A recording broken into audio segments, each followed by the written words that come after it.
Okay, welcome everybody to episode, what is this one?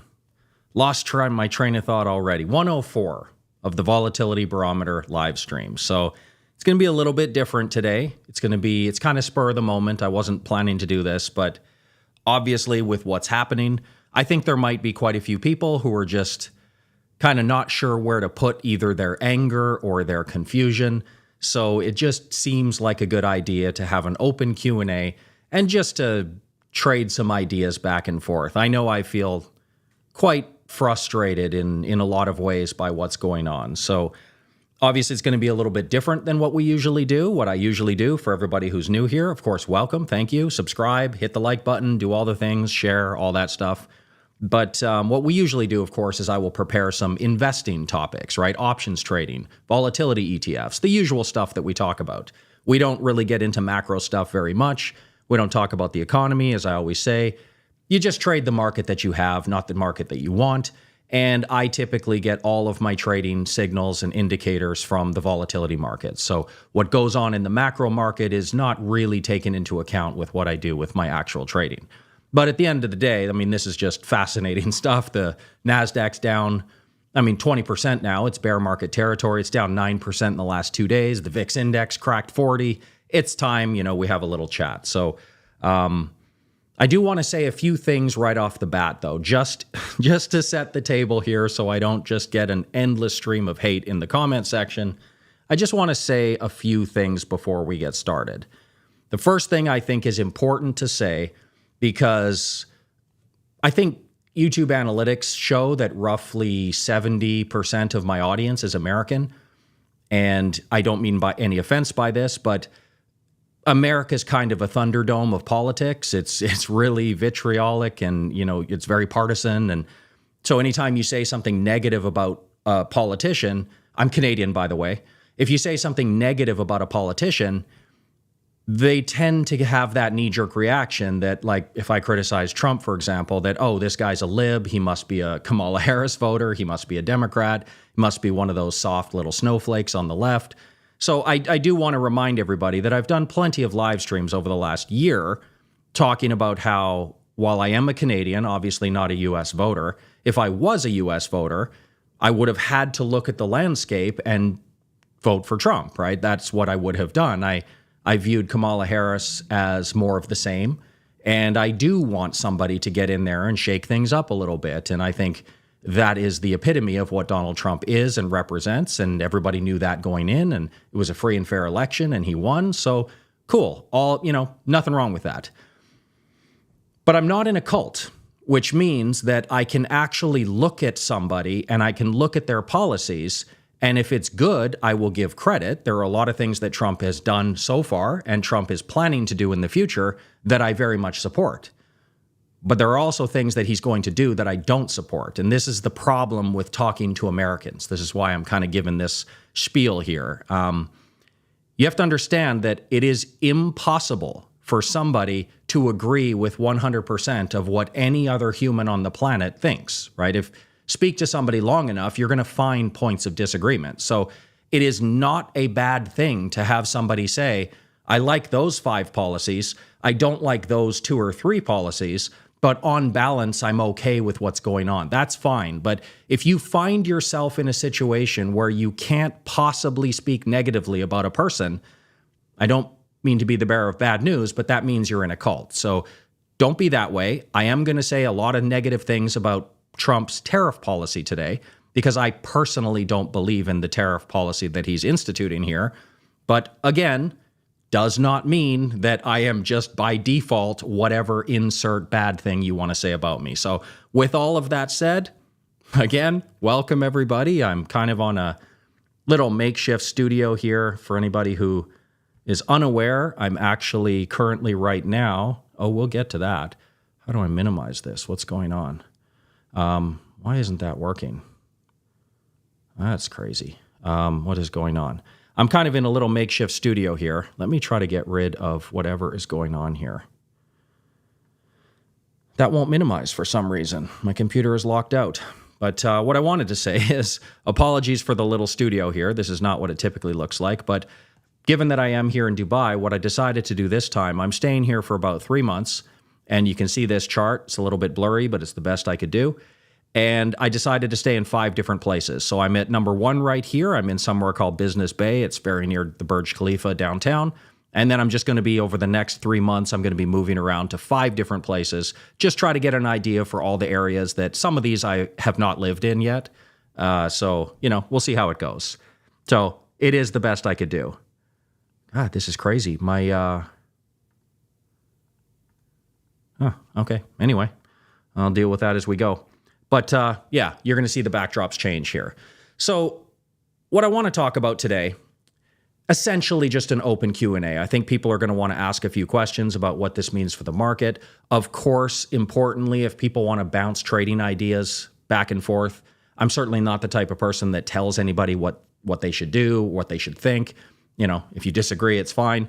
But I'm sure that given what's happened with the VIX over 40, there's going to be a lot of people trying to fade volatility and trying to do various option strategies. And yeah, that's what I'm here for. I've got my own stuff and I've got my official trades. But of course, I trade a wide variety of things outside that, so we can share that. Another thing about the tariff stuff, I don't want to talk too much about it because everybody's kind of made up their mind already. But there is one thing that has really bothered me about this rollout, and that is that there does seem to be a few underlying, I'll be kind and say, misunderstandings. A more aggressive way to say that would be lies, but let's just say misunderstandings. There are a lot of people who are basing their either support or distaste for what's going on based on the idea that all of these countries around the world have been ripping the United States off for many, many years, that tariffs are off the charts, and why isn't it fair for the United States to criticize or to put the tariffs back? And of course, Donald Trump's being very kind when he does it in the way that he's doing it, because as we know, it's not actually the same value. So what he put forward is this chart. Hopefully everybody can see. Shit, what is going on here? Screen share. Come on, screen share. You know what? This is actually a complete misfire here. I don't know what is going on, but my screen share is not showing. Right now, there is a chart on the screen. This is just going to be there we go. Okay. That was going to be a terrible live stream if it didn't work.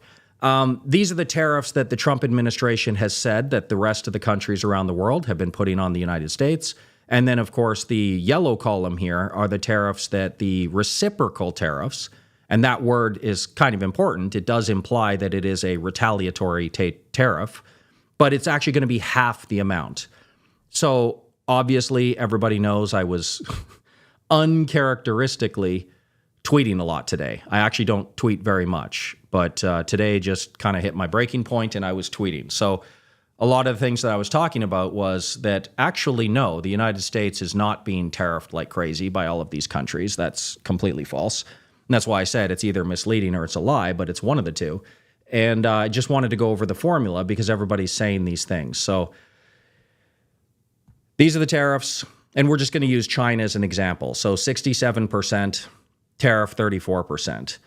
The one thing that we can sometimes do is we can just ask Grok a question, right? Grok is Twitter's AI. So let's ask Grok a question.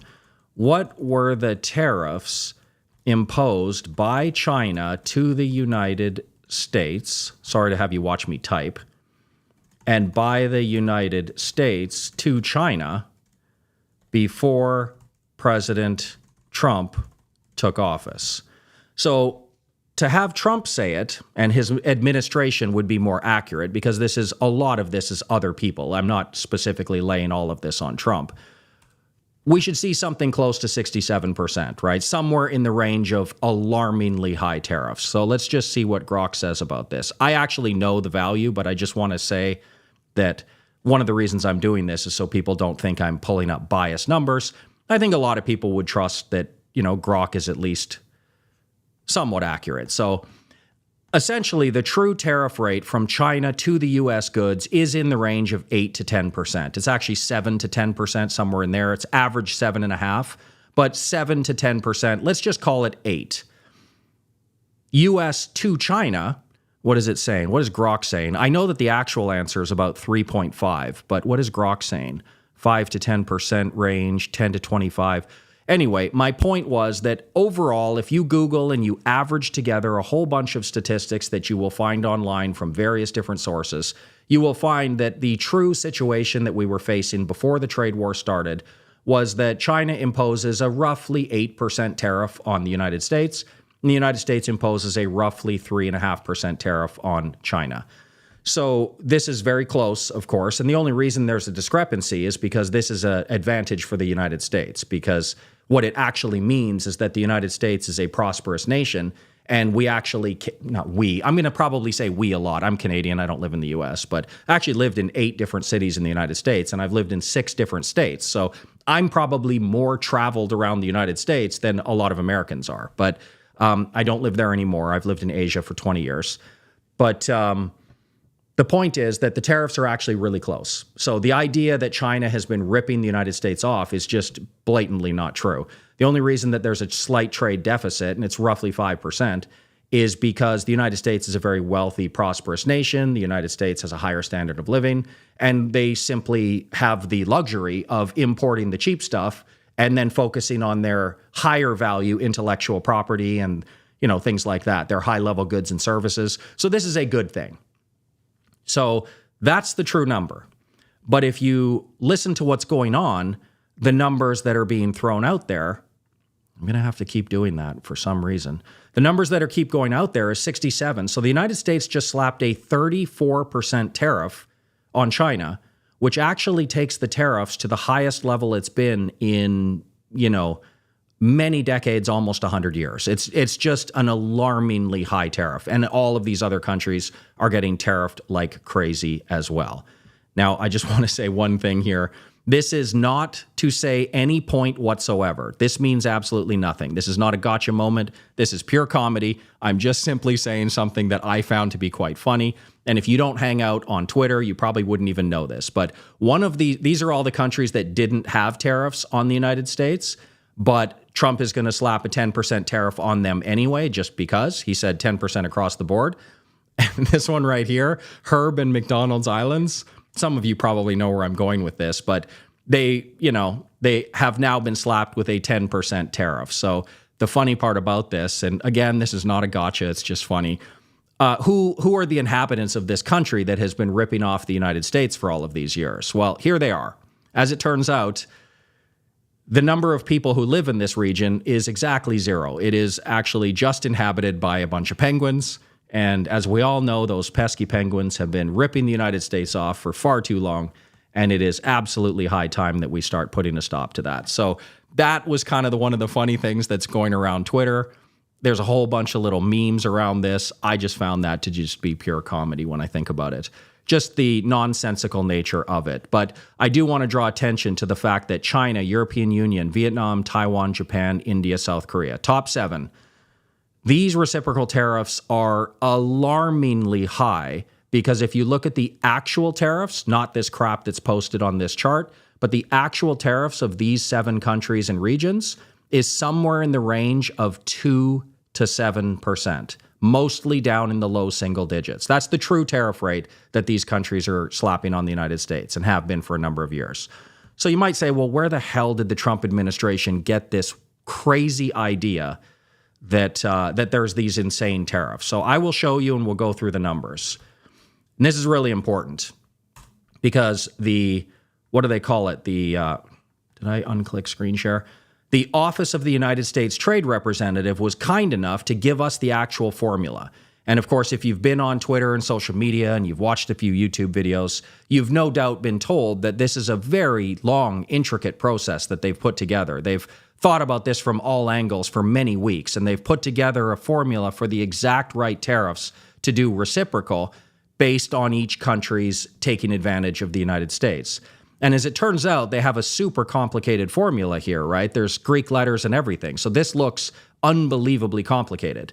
Now, quick reminder for people who don't know me, I do have an economics and math degree, but trust me, we're not going to need that here in this case. This is as simple as it gets. So while you might cringe when you look at formulas like this, let's just break it down for a second. Where are these tariff numbers coming from?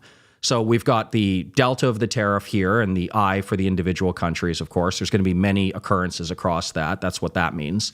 The X and the M, it states here, right? So the M is imports. The X is exports, right? So we've got the top there. And then we've also got the M down here, which is also going to be imports. Now, what is this epsilon and phi, right? These look very, very complex, and it makes it sound like this. I mean, this must have taken months to put all this together, right? So we can go down here and we can look at what it is. And essentially, the epsilon is the price elasticity of the import demand, and that is set at a value of 4. And then the other one here is, where is it here? It says so right there. It is the elasticity of the import prices with respect to the tariffs, and it's 0.25. So hopefully some of you know where I'm going with this. If you really look at the formula, this is what we end up with. Exports minus imports, denominator, 4 times a quarter is 1. So that cancels each other out. And then you've just got imports. So the punchline here is that what they have done, and this is either, like I said, a misunderstanding, a lie, perhaps the biggest spreadsheet error in the history of the United States. But essentially what the Trump administration has done is they have confused a basic formula of a trade imbalance with a tariff. And then they've used that ratio to apply a reciprocal tariff of half the trade imbalance of the other country. Hopefully, you don't need an economics degree to know how stupid that is. So this is what I'm saying, that it's been a very frustrating day on Twitter watching these people justify this. Thousands of high-ranking people with lots of followers have been saying that the reason they support this is because these countries have been taking advantage of the U.S. for far too long.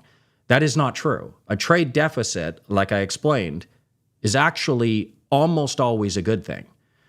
Now, if you're a good trading partner, you have a very low overall tariff rate. So the example of Canada and the US. I'm Canadian, all my friends watching, or a lot of you are the United States. Cool. We do a few protection tariffs, Canadians imposing on the United States. But if we're a good trading partner, we can't just slap a unilateral blanket tariff across the board. That would be taking advantage of the United States. But what we do is we protect certain agencies. And I'm not anti-tariff. Tariffs are actually an exceptional tool to strategically protect some domestic industries. So cool, we're going to do this. So Canada protects certain industries in Canada by applying a tariff, but we also give the United States large discounts on other things because we're good trading partners and we're allies, and we have been for, countless decades, right? So, for example, oil, right? United States imports oil. You guys consume roughly 13 million barrels a month or a day.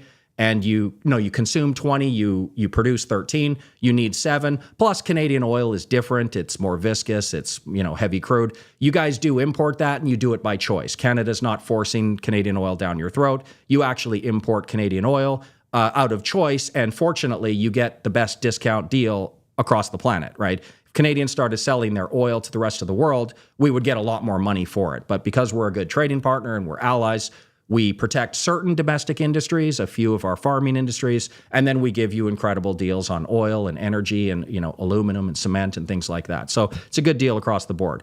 But the reason that there might be a trade deficit is because the United States is the richest country. The United States is the best economy. The United States has the highest standard of living, roughly speaking, right? You could nitpick that a little bit. It's not quite true anymore, but that's the point. So when you get the president of the United States and you get his so-called economic genius advisors who have confused tariff and trade imbalance, it should make you question everything that you're seeing right now.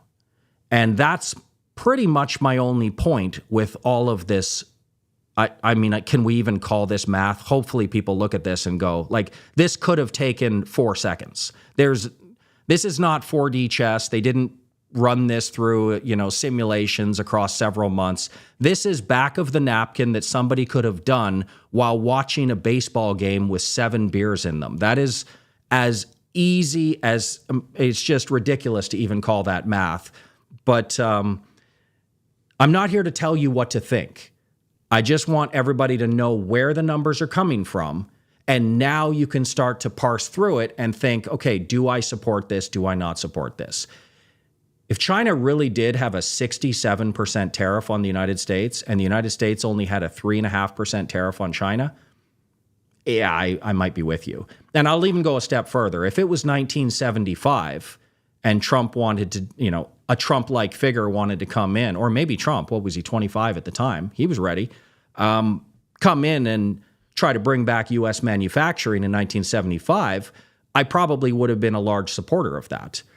But unfortunately, it's 2025, and China only has an 8% tariff on the United States, and it's actually an awesome thing because that means that Americans can focus on their competitive advantage. I am wildly against this policy. Now, you don't have to be. I'm not telling you what to do. I'm just telling you that if you look at the real numbers and you cut through the lies that these people are telling you, and you realize that this was all made up, it was all invented out of thin air. None of this is actually true. None of the trade relationships that they are stating that are unfair are actually unfair. It's all, it's all been negotiated, and I hate to point it out, but in some cases negotiated by Trump himself. So when he goes on Twitter and he says, who the hell negotiated these horrendous trade deals? You, sir, you were one of them who did that. So in my opinion, where should this all go? In my personal humble opinion, I think that the United States should focus on building excellent trade agreements with Canada and Mexico, and even you could go into Central and South America.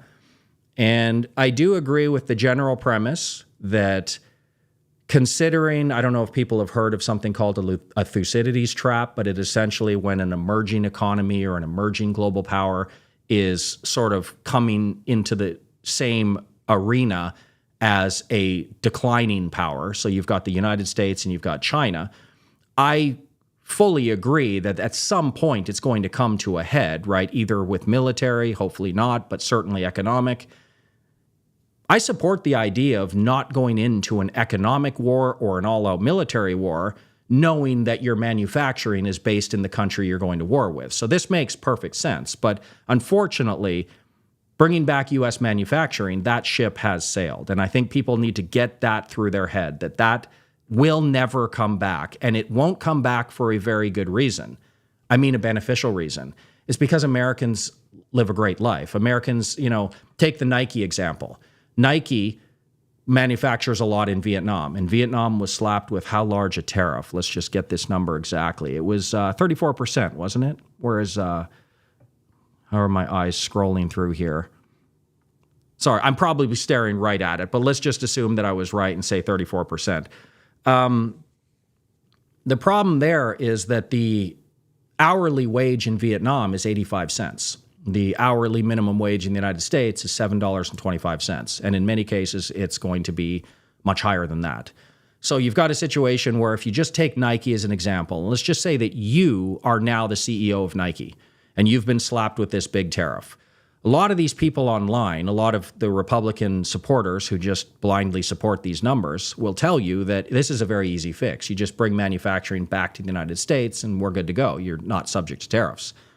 Well, again, back of the napkin, 7 beers in your stomach watching the baseball game, you should be able to figure out that if Nike did bring their manufacturing back to the United States, number one, they would be hit with a massive multi-billion-dollar price tag on the upfront to actually build their manufacturing plants within the United States. That's a huge venture to, bring it all back.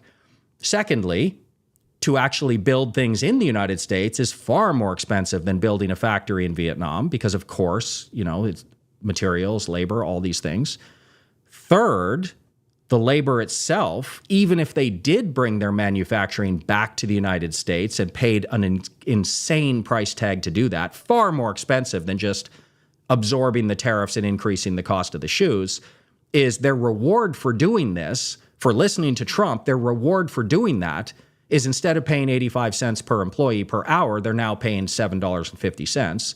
So the tariff, instead of 34% or 45% or whatever it is, it would have to be in the range of about 1,000% to make it beneficial for them to come back. But even if it was 1,000%, and even if they did bring the plant back, and even if they did actually agree to pay the employees what they should pay, you have to remember too that it's not good enough to build your plant in the United States and have it complete, because you still need the entire global supply chain to also be in the United States, and Nike doesn't control that. So even if they have a plant in the US, they are still subject to import taxes on the input goods. It's kind of like when you build an apartment complex, and I'm in Dubai here, so I see it all the time, where they build these massive structures and these, neighborhoods full of buildings, but nobody lives in them up front. And the reason nobody lives there is because in order for people to actually move, even though the buildings are done and they're beautiful and they're set up and ready to go with swimming pools and it's all good, you actually still need businesses. You need clinics, you need schools, you need hospitals, you need all these things in place, and then you can move in, right? You can't just build an apartment in a random middle of nowhere place and say, good, we're done. That's just not how it works. So the government has to subsidize, at least for a year or two, for people to start cheap businesses and reduce regulations and sort of absorb that upfront cost. Because if they don't do it, no business owner is going to say, you know what? I'll suck it up. I'll suck it up for 2 years. I'll be the first grocery store there. There's no people living there yet, but I'm going to suck up the cost and I'm going to come here. It's not how business works. Nobody's that stupid. You can't Twitter people into losing money. It doesn't work that way. So the fact of the matter is you would actually need a system where the only time it would be financially beneficial to move manufacturing back to the United States is if A, all of the companies did it, B, the entire supply chain already did it, and C, they agree to pay 10 times the labor cost. Now, how likely is that? These tariffs are insane. Like I said, you're going from the European Union and China and all these countries, Canada, doing single-digit tariffs for years. Now all of a sudden it's, double digits. It's crazy.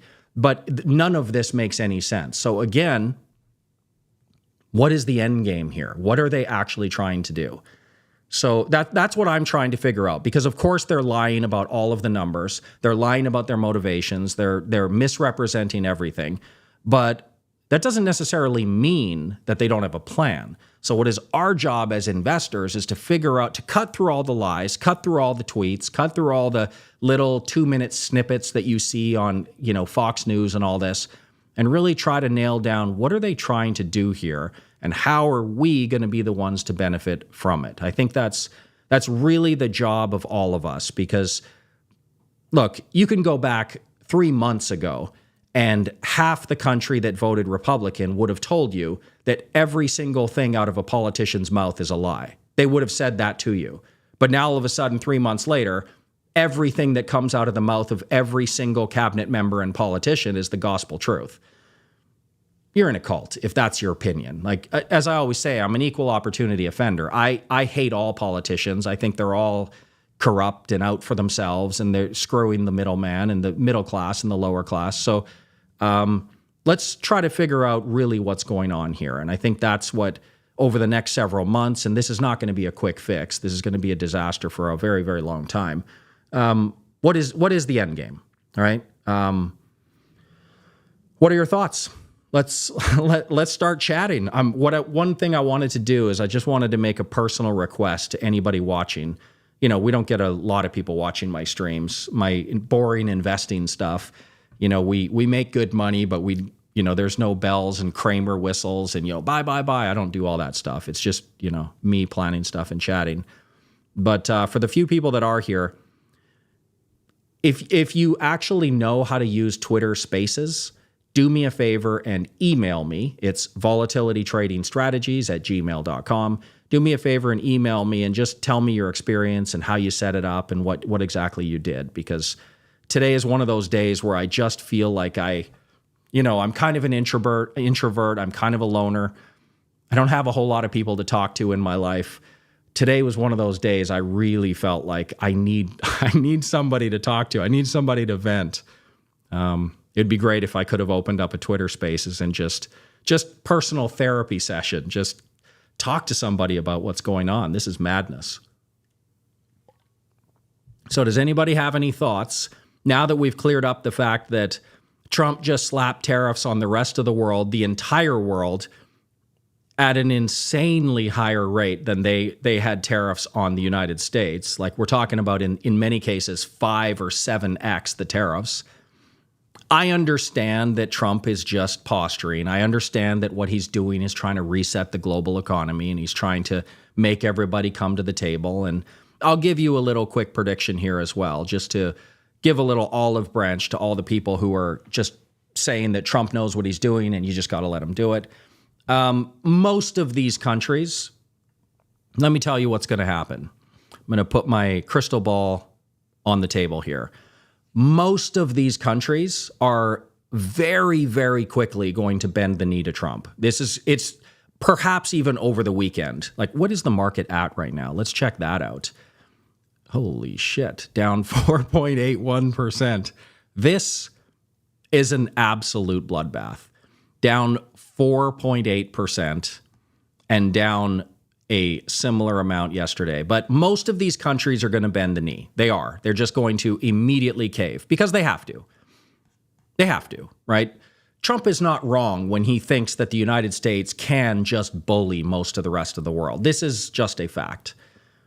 But as I've tried to communicate with as little immaturity, I understand I've been given a little bit of snarky digs here and there, but with as little immaturity as possible, what I'm trying to communicate to people, as somebody who's lived in Asia for over 20 years, as somebody who's seen the sentiment change dramatically in that time period, like I can tell you, I moved to Taiwan in 2005, and back then, I can tell you that the anti-Chinese sentiment was palpable.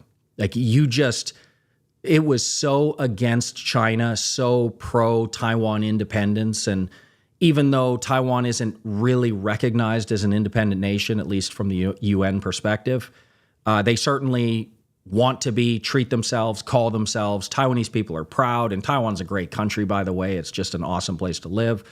If I took you to my neighborhood, you wouldn't think this is some backwards third world bullshit nation. You'd think that, wow, this place is pretty nice. You'd probably think that about China too. You'd think that about Japan and Korea. Most Americans don't travel. I think like less than 5% of Americans have ever been to Asia. But the sentiment has changed dramatically. And I can tell you that if this were to happen 20 years ago, there is zero doubt in my mind that Taiwan would have absolutely chosen the United States, 100% back. Whatever you want, we got you. I'm warning you voters that as somebody, boots on the ground, so to speak, I can tell you that the sentiment has shifted. And I'm not saying that the average Taiwanese person loves China and is just thrilled with the idea of merging with the Chinese economy. I can tell you that the sentiment is dramatically different, like to the point where people who I've spoken to who 15 years ago would come to blows if you even suggested that, are now like nodding along, like, yeah, totally, I can totally see the benefits, and I hope our government is reasonable, and it's different now. So you can't do this anymore. Trump is going to fail with respect to China. But my point was, he's not going to fail with respect to almost all of these nations. Most of them are in no position to stand up to the United States. But the reason that these top ones are so important is what I am afraid of is, boy, I'm just ranting today, aren't I? Hopefully people are just entertained listening to me speak. Usually it's much more technical trading stuff. So believe me, come back Monday. We're going to do something on the VYLD, the new volatility ETF. I'm going to explain what I think of it and whether we should use it for our trading strategies. But today I'm just going to rant because, I have no friends and no one to talk to. So you're it. I'm dumping this all on you. But basically, most of the nations are going to bend the knee. But what I'm afraid of, and I think that most of you Americans watching this, if you're truly honest with yourself and you get the politics, put that aside for a second, I think most of you have gotten the feeling, certainly in the last 10 years, and maybe ramping up recently, that the U.S. is sort of on the decline. And it's fine with me if you want to make it a political argument, if you want to say that Obama did this, or if you want to say that it's Biden's fault. It's unbelievable how quickly Americans do that. It's like, oh, you identify a problem. Oh, it's got to be that guy. It's got to be that libtard. You know what? That's what they do. That's fine. But I think people, they know that the U.S. is sort of on the decline. It's certainly still the greatest country in the world. It's certainly still the strongest economy. It's certainly got many good things going for it. But you all know that it's, the writing's on the wall that things are kind of going in the wrong direction. What I'm worried about as a person who I'm Canadian, I love the United States. Like I said, I've lived there. I've lived in Washington State. I've lived in California, multiple cities. I've lived in Texas, Arizona, Louisiana, Florida, New York. I have lived all over the United States, and I've traveled all over the United States. I was a former professional golfer, and I traveled the world for 7 years just playing golf tournaments. I lived in the U.S. as my home base. I love the U.S. What I'm worried about is that these policies are going to push, not all of them, but certainly China and certainly the European Union are going to be polite. Well, actually, China has not been polite. China has actually just immediately slapped counter tariffs. But what they're probably going to do is they're probably going to play ball a little bit. But April 2nd, 2025 was also Liberation Day for many countries around the world from a different perspective. Their Liberation Day is when they finally got the message loud and clear, 100%, that it's time to start reducing reliance on the United States. And if you are pro-American, and if you love your country, and you want to be the most prosperous nation in the world, this is really bad news. And it's not going to be public. The Trump administration is going to be very publicly displaying all of their wins. In the next few weeks, you're going to see an unbelievable number of announcements of companies that are agreeing to invest in the U.S., to bring plants back to the U.S. I promise you, none of them will put a shovel in the ground until at least the midterm elections or probably 2028. So this is going to be a lot of bluster. It's going to be a lot of propaganda. But what I'm worried about, as a person who wants to see the U.S. succeed, I'm worried that this is going to push a lot of trading partners to very quietly start shifting their alliances to different areas. And look at somebody like the European Union. It's not a good thing that the United States is going isolationist at the exact time that they are most reliant on imports. This is not a good thing. So this is what I'm worried about, and this is why I speak about it. Is it's not an anti-perspective. It's actually a pro-American perspective. And I don't tell people what to think, but I believe you should be worried. You should be worried that China has a way better reputation globally than Fox News might make you believe. China has not been gallivanting around the world starting wars. China has not been fighting proxy wars and supplying weapons to 15 different countries. China has been quietly building alliances. China has been somewhat minding their own business on the global stage, just building their manufacturing to a point where it's world-class, building new cities. Entire new cities have popped up in the last 15 years that are, you go to those cities and then you go back to Phoenix, Arizona, and you look around like we're in the dark ages here. Like, it's really that bad. But again, like I said, Americans don't travel very much, and they certainly don't travel to Asia. They oftentimes go to Europe, they go to Paris, and they think, what a shithole, it stinks, and America's awesome. But just go a little bit further, go over to Korea, go over to China, go to Taiwan, go to these places, go to Singapore. I think you'd have your mind blown, and you'd come back thinking different things. Come to UAE, for example. That'll really blow your mind. But the whole point here is that I am pro-American, and I don't like the direction this is going. And I've somewhat uncharacteristically spoken up about it a lot today, which I don't normally do. I don't talk about politics. I don't talk about macro events. I'm a math geek. I focus on the quant numbers, and I trade my strategies based on systematic signals. But this shit isn't good, guys. This really, really isn't good. And in the next few months, they're going to tout a bunch of victories, and it's going to be in your face on Twitter 24/7. But behind the scenes, I promise you that all of the world leaders are thinking to themselves, it's time. It's time we reduce reliance on the United States. And, it's overdue. Trump Trump's right on a lot of things he says. And one of the things that he has been consistently saying is that certainly when it comes to military and in some respects when it comes to trade, there are some countries that have been freeloading, and some countries like Canada, the European Union, NATO nations, all of this. He's not totally wrong about that. It is overdue. But the last thing in the world you want if you're a declining nation is to lose alliances and lose trading partners to China, to Asia. And we've seen headlines recently with China, Japan, and South Korea entering trade talks.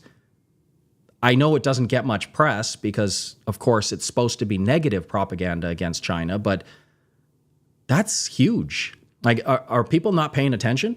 You know, and then when you draw my home, my second home, I live in Dubai half the year, I live in Taiwan half the year, but bring my second home, Taiwan, into the equation. It's not true to say that Taiwan makes all the semiconductors and chips in the world.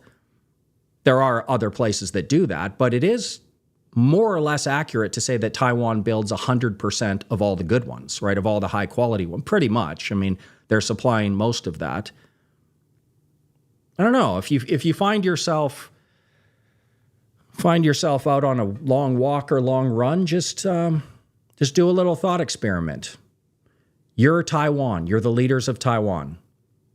China is right there. The United States is really far away as far as, you know, bringing aircraft carriers across an ocean. And like I said, if it was 1990, there is zero doubt that Taiwan would do everything they can to cozy up with the U.S. Run the thought experiment. You're Taiwan in 2025. China is modernizing. China is liberalizing. China isn't the same China it was 20 years ago. China is pretty awesome in many ways. They're building 500-kilometer-an-hour high-speed rails, and America can't even dig a tunnel in, you know, to do the train system. They're building, you know, wonders of the world bridges and dams, and, you know, like all of their Beltway project. They're developing trade relationships with Africa, with Asia, with Europe. You're Taiwan.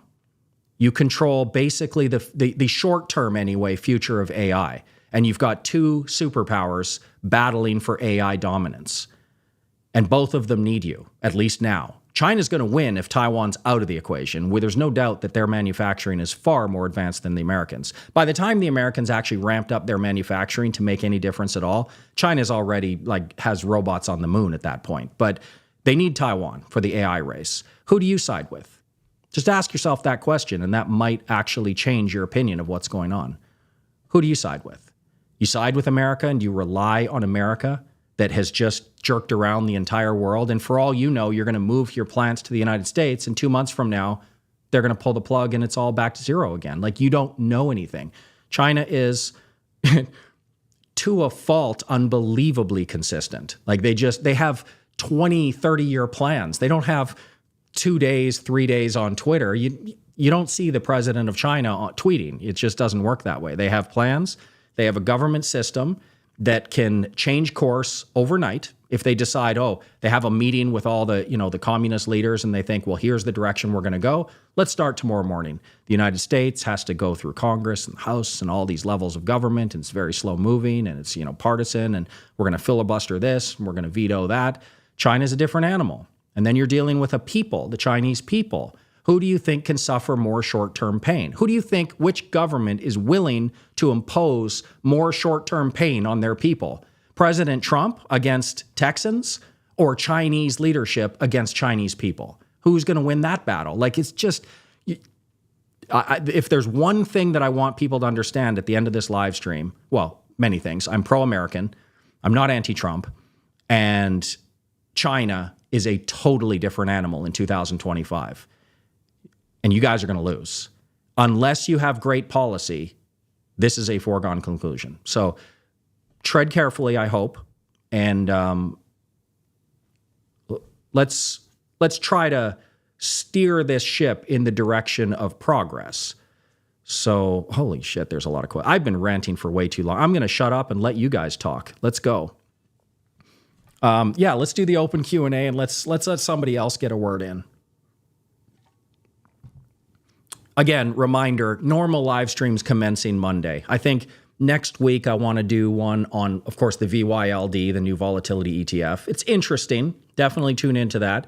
I'm trying to find strategies to stuff that thing into. And the other thing that I want to do with the VIX at, drum roll, the VIX at 40.62, it hit a high of 45. With the VIX this high, I guarantee you, knowing my audience, you guys are going to want to start fading this VIX. We're going to talk next week about all the good ways, the bad ways, the terrible ways to fade this volatility spike. Spoiler alert, don't do it with naked options. I'll just say that right away. I don't need a live stream to let everybody know. Don't do it with naked options. Okay. If and when you decide to go long vol, what is your average time frame of that trade? The average time frame is days, and we only go long vol within our tactical volatility strategy, maybe 2.6% of trading days. So it's not that often. Strategic tail risk strategy is about 3%. So it's not often when we do. Unfortunately, we just by a sliver, we missed the long volatility signal 2 days ago.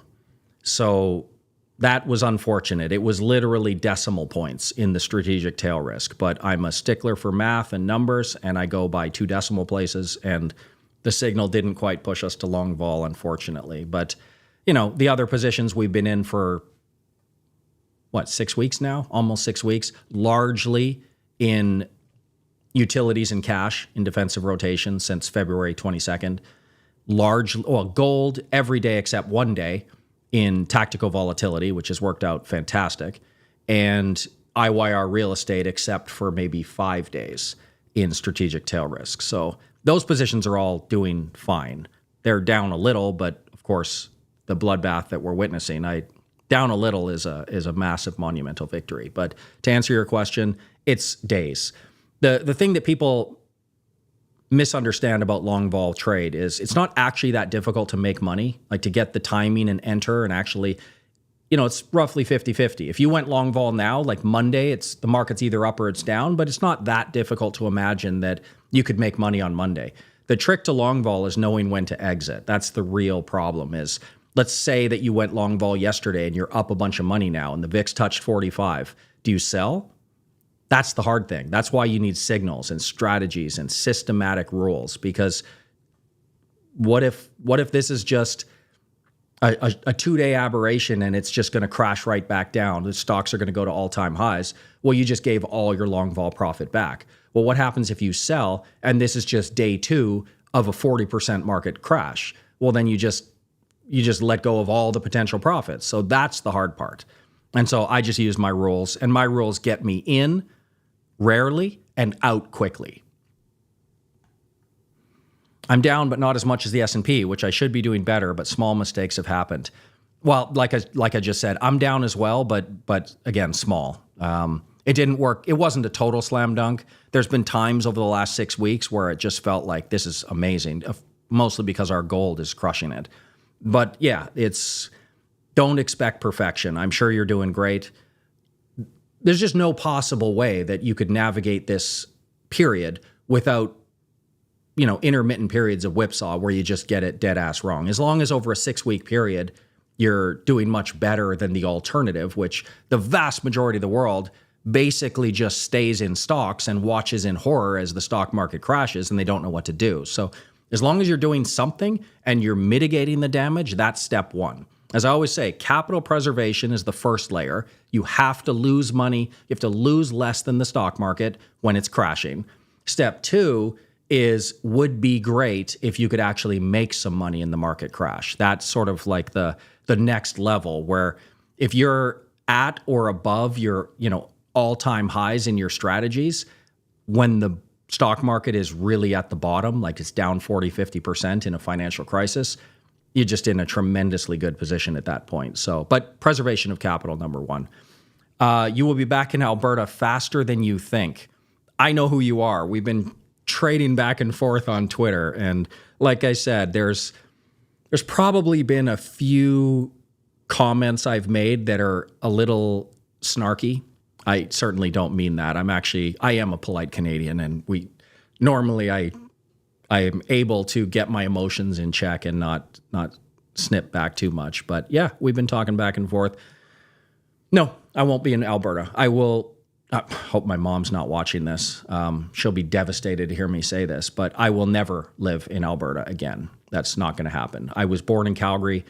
I love Banff, Lake Louise, Lake Moraine, all these places. I mean, just unbelievable. Kananaskis, Canmore. It's amazing. I was born in one of the nicest places in the world, to be honest. People spend thousands of dollars to travel to where I was, 45 minutes away from where I was born. So that is something. I am blessed in that sense. But no, if I ever go back to Canada, it will absolutely be in Vancouver or Victoria. I'm a big city guy. I'm an ocean guy. I need water nearby. I love Vancouver. I hate the politicians. I hate the Liberal government.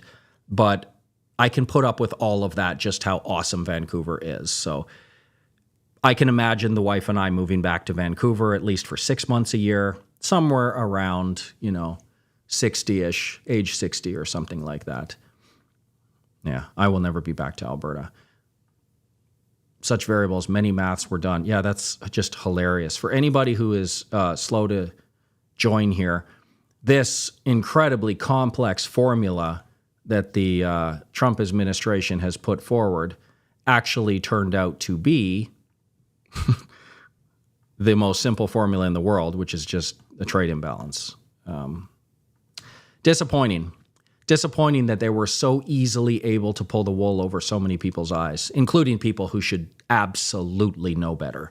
I don't hold it against any individual person if when they see math formulas, they cringe and run away, because I used to do the same thing in school when it was Shakespeare or English or anything like that.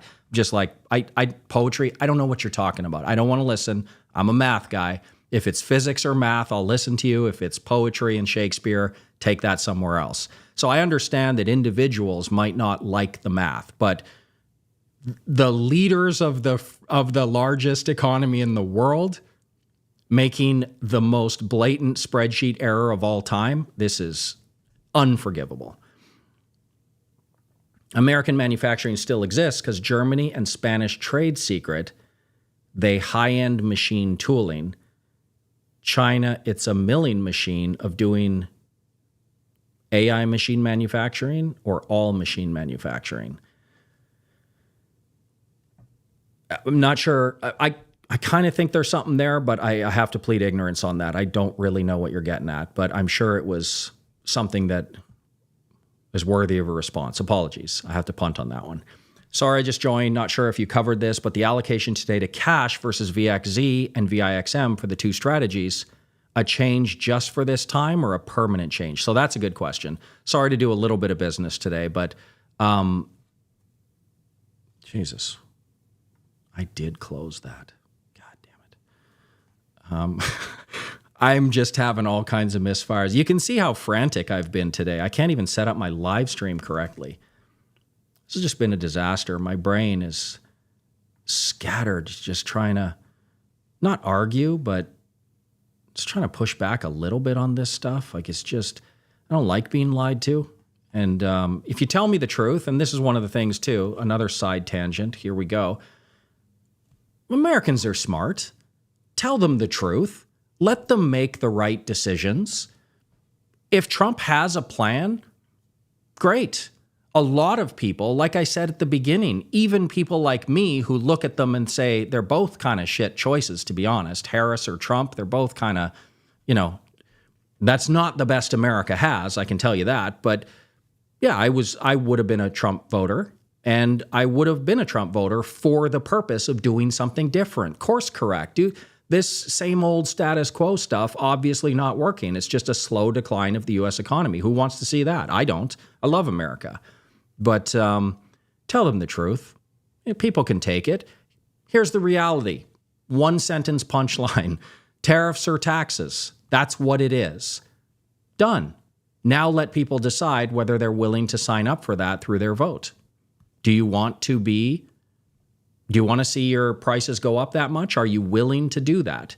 I've seen a lot of Fox News people today talking about, I don't care about my 401k. That's awesome. You make $4 million a year. What about the 50% of Americans who live paycheck to paycheck? You think they're signing up for this? But anyway, tell them the truth. So the point is, what was I talking about that we moved?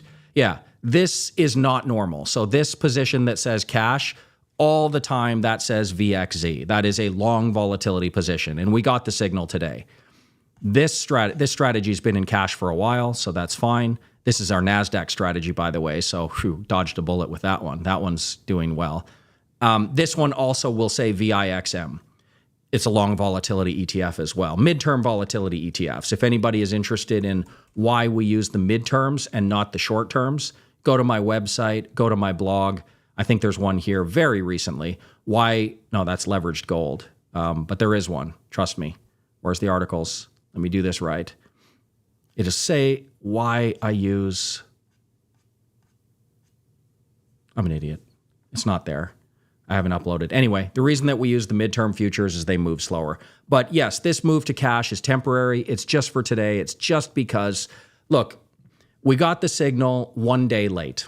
That's what essentially happened, is that it would have been awesome if we ticked down to like less than 1% in our volatility barometer. We would have been in long vol today.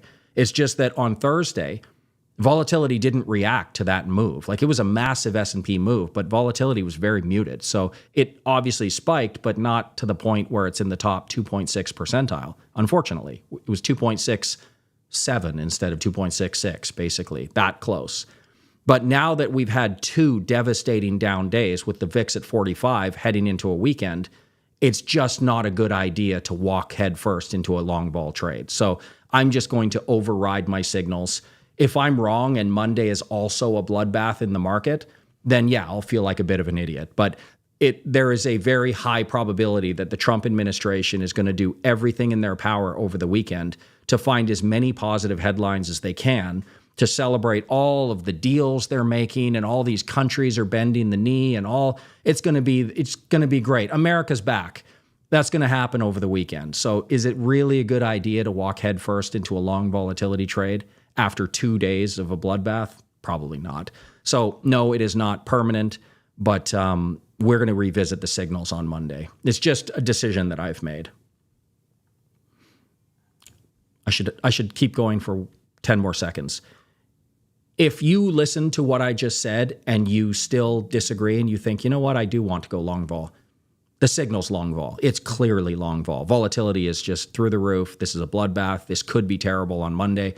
Could go over the weekend. Could be Black Monday for all we know, right? But no, I just don't think it's a good risk-reward ratio. The probability of volatility crush is so high that I'm willing to take the chance of being wrong on that one. Do you think the whole tariff saga is a negotiation play from Trump to reach deals and the whole thing will be gone soon? So yes, I largely think that that is true. I think that Trump is, as always, he's the deal maker. He's the guy who touts himself as the one who, you know, I think he's even said something to the effect of you walk into the room, you drop a grenade, and you just walk out and give everybody, you know, just watch what they do in the panic. So yeah, a lot of this is going to happen. And like I said, most of these countries are absolutely going to be forced by Trump to negotiate, and they're going to come out ahead. Trump is probably going to make some progress on a lot of these deals. The problem that I see is just the top four, not Vietnam. Well, there's Vietnam right there. I was blind before. 46, it wasn't 34. Correction. Nike's in trouble. Well, not Nike. There's hundreds, probably thousands of companies that do the same thing. By choice, by the way. They're not being forced. It's by choice. Trade is a good thing. But I'm really worried about China, European Union, and Taiwan. Those are the three that I'm thinking, you know what?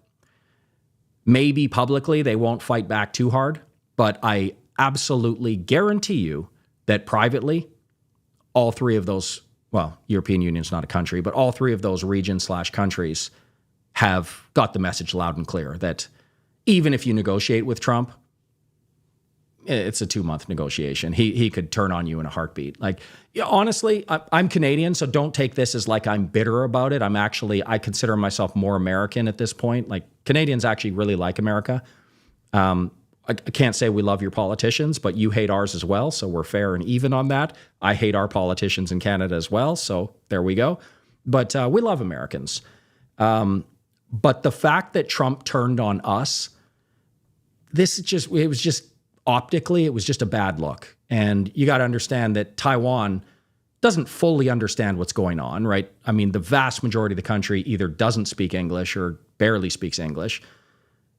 I know the leaders probably do, and they have their economic advisors. But when you've got such uncertainty around a potentially life-threatening thing, like China's literally on your border, I mean, so to speak, there's just a little bit of water between them. There's just no room there to play games. There's no room there for Trump to do what he's doing. He can do that all day long for 98% of the countries around the world, and they're going to do what Trump says. Trump swings a pretty big stick when he's backed by the United States, and he's made it very clear his whole life. He's not afraid to use it. So he's bold. He's willing to go the distance. He's willing to, I was going to say willing to go through the pain, but I think more accurately, he's willing to put Americans through the pain because he's a billionaire and who gives a shit. Trump thinks that groceries is a novel concept, like he hasn't been to a grocery store in 50 years. But Trump is Trump, and he's going to win. Most of those countries he's going to beat. You're not going to beat China this way. I don't think the European Union's messing around either. Like I've really seen a shift there as well in the last couple of years where, say what you want about the European Union. I know Americans have a very low opinion, and in many cases, rightfully so. They're a unmitigated disaster in many cases, but there has been a shift there, and I would be worried if I was American. I'm worried as a Canadian who loves America. I'm worried about that too because, United States does have the largest GDP, but China, Japan, and South Korea teaming up, you're already at 28, 29 trillion there. And then, throw Taiwan into the mix with the AI race, and you're in a world of hurt at that point. So yeah, this is not good. The optics are terrible going after Canada, but 100% this is a game that Trump is playing to gain leverage on the world. Absolutely. There's no uncertainty there. Trump's not, these are not going to stay. The tariffs are a starting off point for Trump. He does this. It's just, I do think that this time he miscalculated his enemy. We'll see. I could be totally wrong, and trust me, I hope I'm dead wrong. I hope I have to come back in 3-4 years from now, 2028, when we're going into the next election cycle. I hope I have to come back and say, there is a 0% chance the Democrats are going to win because Trump actually did a great job. I hope I can come back and say that. I really do.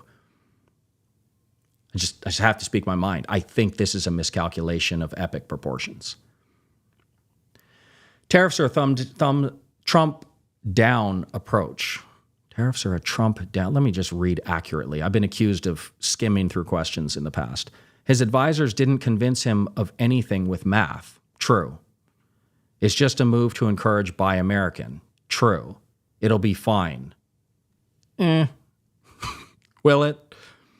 They will be negotiated.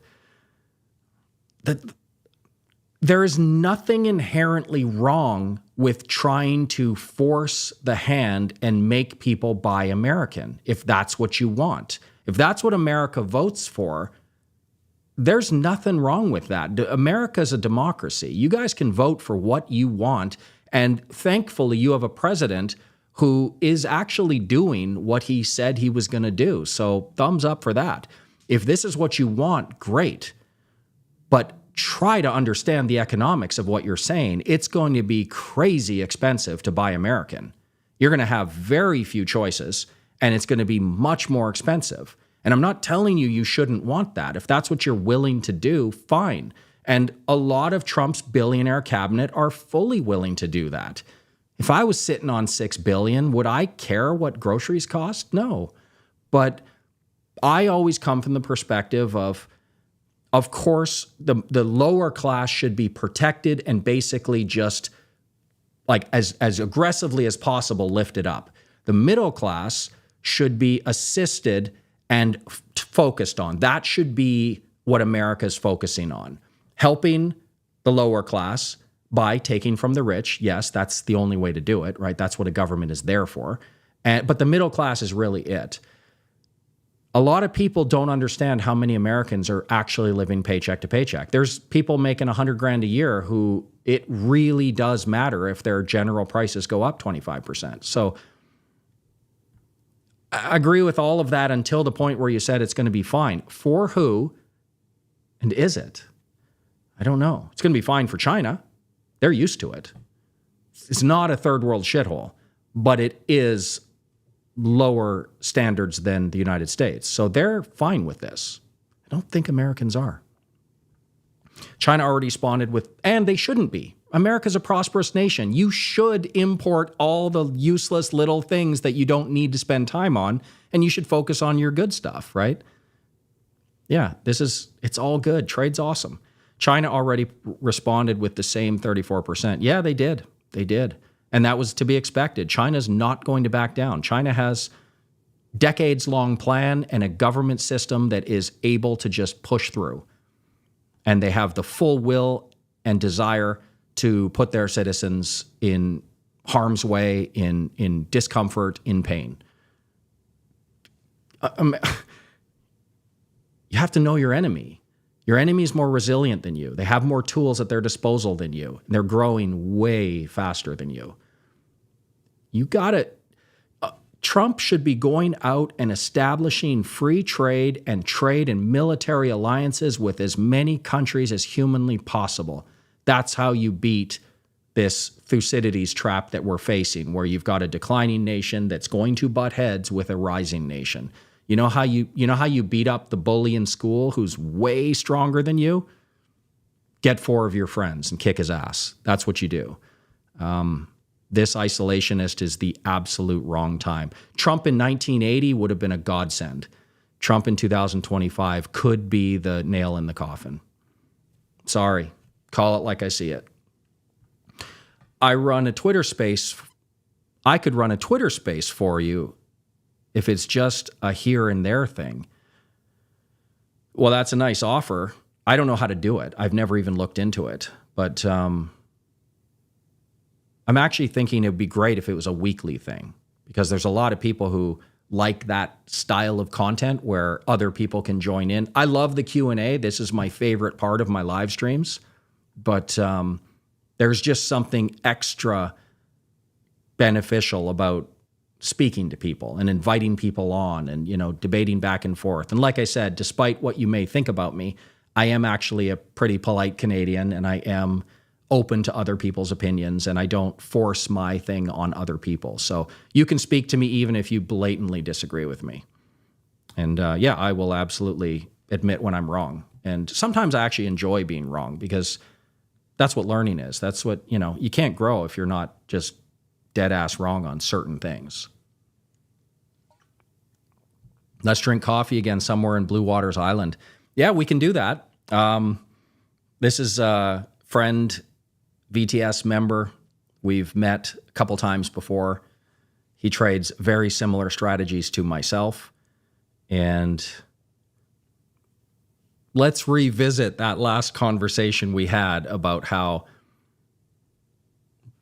strategies can be just a perpetual money machine. And I warned you, there's just going to be environments where your strategy, no matter how good it is just going to meet an environment that it's not going to perform well in. And you just have to understand that the reason we diversify into, 4 VTS strategies and 6 other option strategies is because I don't know which one of my strategies is going to perform good this year. I don't know. I know that if you give me 15 years, every single one of them on their own is worth adding to a portfolio. But I don't know which one's going to fail in which market environment. So you trade them all and you just go for it. But anyway, this is the backstory is he's much more focused on, 1 to 2 strategies. And it's not my style. I'm not here to tell you you're wrong. Maybe you made money. Who knows? Let's talk. Most of us who have an economics background feel similarly. I have an undergrad in econ as well. It's a historical time in history. Yeah. I don't mean to say like, hey, I've got an econ degree, I've got a math degree, you should listen to what I say. But in this specific case, this is basic stuff. Like I feel, of course they don't feel embarrassed, but I feel there should be a lot of people today that have been tweeting things that they really should be embarrassed that they said that out loud. It's just, if it's that easy to lie to you and convince you of something that is so elementary, I cringe. Like, it's just a level of gullibility that is just unacceptable. And again, Trump does lots of things that I like. But that doesn't mean that he can just say whatever he wants and it's just, oh, yeah, is that what Trump said? Great. No, Guys, you're never going to agree with everything your politician, even if you love that politician, he's going to do a lot of things. You're just like, dude, this is not acceptable. Like, not to take this down a totally dark place, but literally 2 months ago, I'm sure the vast majority of the Republican Party was quite anti-Israel. And now it just seems like I've never seen a shift that quick. It's just like, how does that happen if it's not cult-like behavior? It's just crazy to me.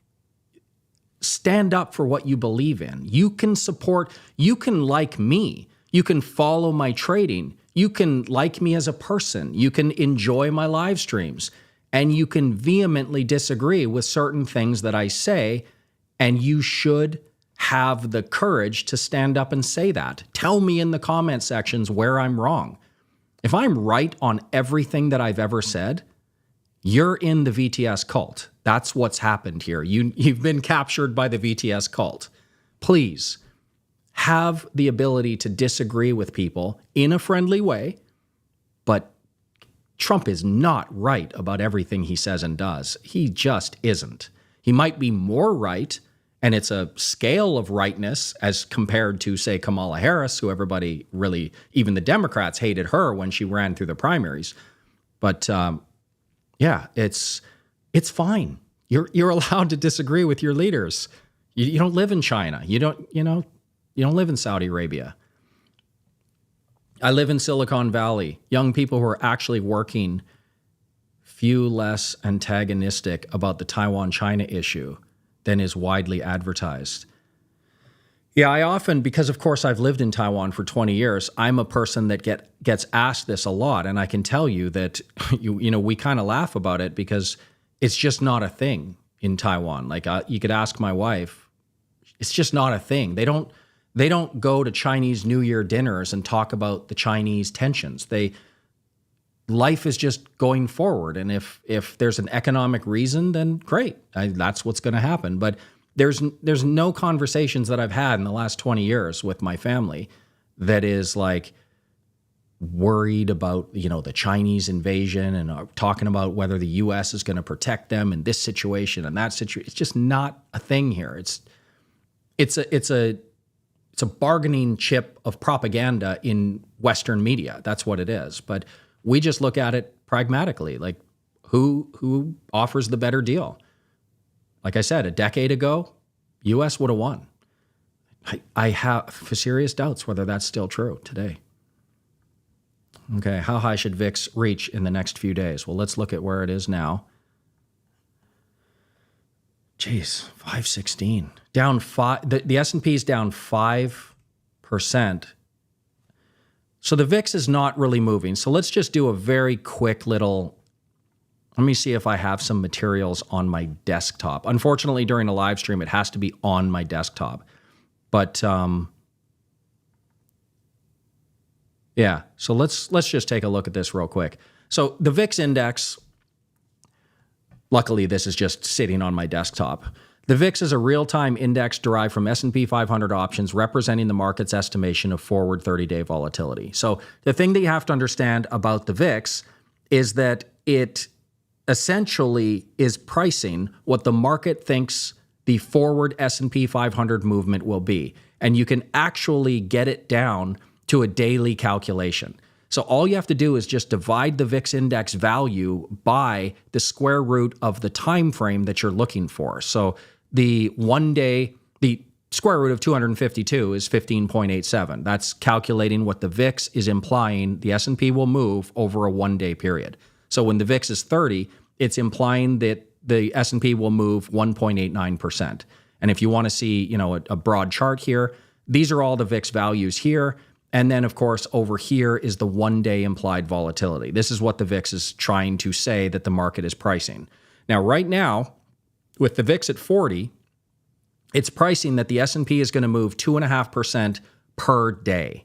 So what you have to understand is, as long as the VIX is moving 2.5% daily, it is justified to be at these levels. But as soon as that's not true, it's going to go down. Like the market has the burden of proof to prove to the volatility market that it is justified at these levels. So your question was how high is it going to go in the next few days? Based on right now, 40 is extremely high. And in order for it to stay at 40, the S&P has to be moving plus or minus 2.5% per day for several days. So we come back Monday, Tuesday. If the market's still all over the place, it could stay at 40. In order to go... Notification from Toss.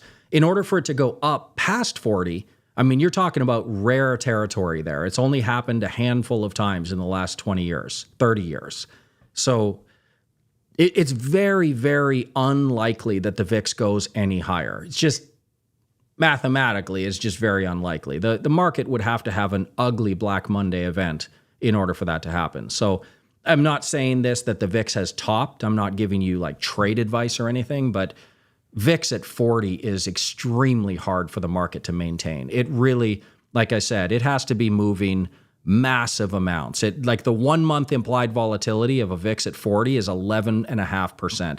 That's just a massive monthly move that the VIX or the S&P just doesn't see very often. So again, please don't think that, you came on a live stream and the guy told you that you should short the VIX. I didn't say that, but to answer your question, you said should. In 2 days, the VIX should be at 32. That's what should happen.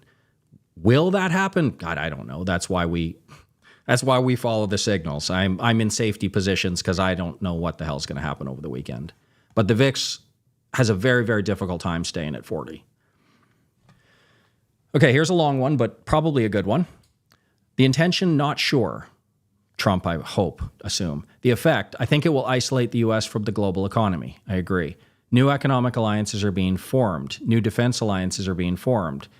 Even Canada's PM has offered to take the lead to establish a new global economic order. I saw that as well. Our new, Carney, he's, you could say, a lot of people think, oh, wow, Trudeau 2.0. But, at the very least, you could say he's saying the right things in the media. I think it's probably all just, again, I'm equal opportunity offender. I hate all these people. I'm not a fan of, I hated Trudeau. I'm not a fan of Carney. We damn near were looking like we were going to get Poilievre, but, then Trump did his thing. And now we're stuck with a liberal government again. So let's keep going. I think these tariffs will accelerate the development of challenging economic superpowers. The next while, we'll see nations migrating to nations best suited to their trade. Yeah, this is the thing. Like, just objectively speaking, who is a better trading partner for Japan and South Korea? China, that is rising, liberalizing, modernizing, and right there, or the U.S., that is unpredictable, far away, and let's be honest, hasn't won a war in 70 years, at least not without massive help from the international community. I mean, you can't even really defeat Afghanistan or Iraq. Like, what are we talking about? It just doesn't make any sense to think, the U.S. is going to mobilize their aircraft carriers and they're going to come across the ocean and defend Taiwan. What are you talking about? It doesn't even make sense when those words shouldn't be escaping our mouths. That's not what's going to happen. What's going to happen is people are just going to see the blatant reality of the situation that Asia should probably just settle any of their differences. It doesn't mean that they have to move to each other's country, but they're probably they're in the process, like you're getting at. They're already doing this, and it's just Liberation Day just accelerated it. They are right now in the process of saying, you know what? We are just better off just getting our region as strong as we possibly can. 5 years might be a little bit of a struggle. 10 years, we're going to be in great shape. 20 years, we're going to be the global leader. They can all see the writing on the wall as long as they can just put aside a few differences. And then you add the European Union to it. I agree with everything you've said. As far as Canada leading, we should have been doing that for a very long time.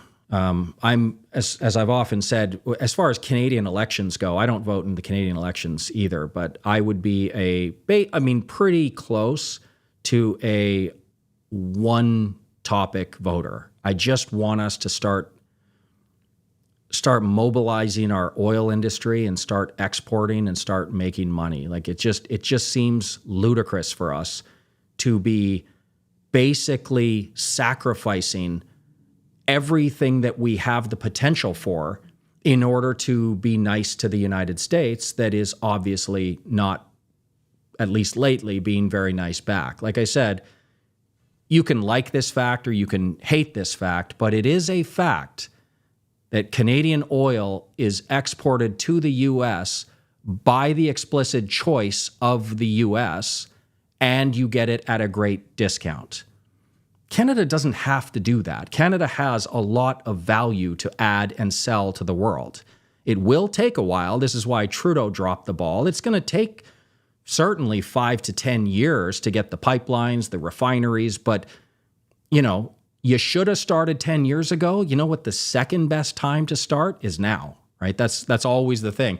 Best time to start was yesterday. The second best time to start is today. So let's get going. Like hopefully Carney is on board with that because, man, Canada's giving up an awful lot to be spit on at this point. And I don't speak for Canada, but, for the purposes of this live stream, I'm speaking for Canada. We love you guys. We love the Americans. We have nothing against you. But this is not acceptable, what is going on. So hopefully it pushes Canada to a direction where, Canada can probably start to wean off American dependence as well. Trump's right. Canada's been free riding the coattails of the United States for far too long. It is time for Canada to grow up and start making some deals globally. It is time. And unfortunately, Trump, the last thing he should have been doing was pushing us to that.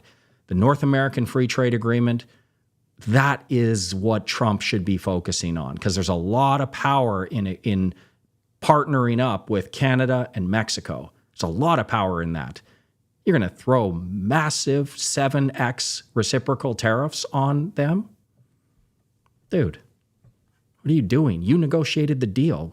What is going on? It just doesn't, this is not going to end well. I hope Trump just backs off the whole thing.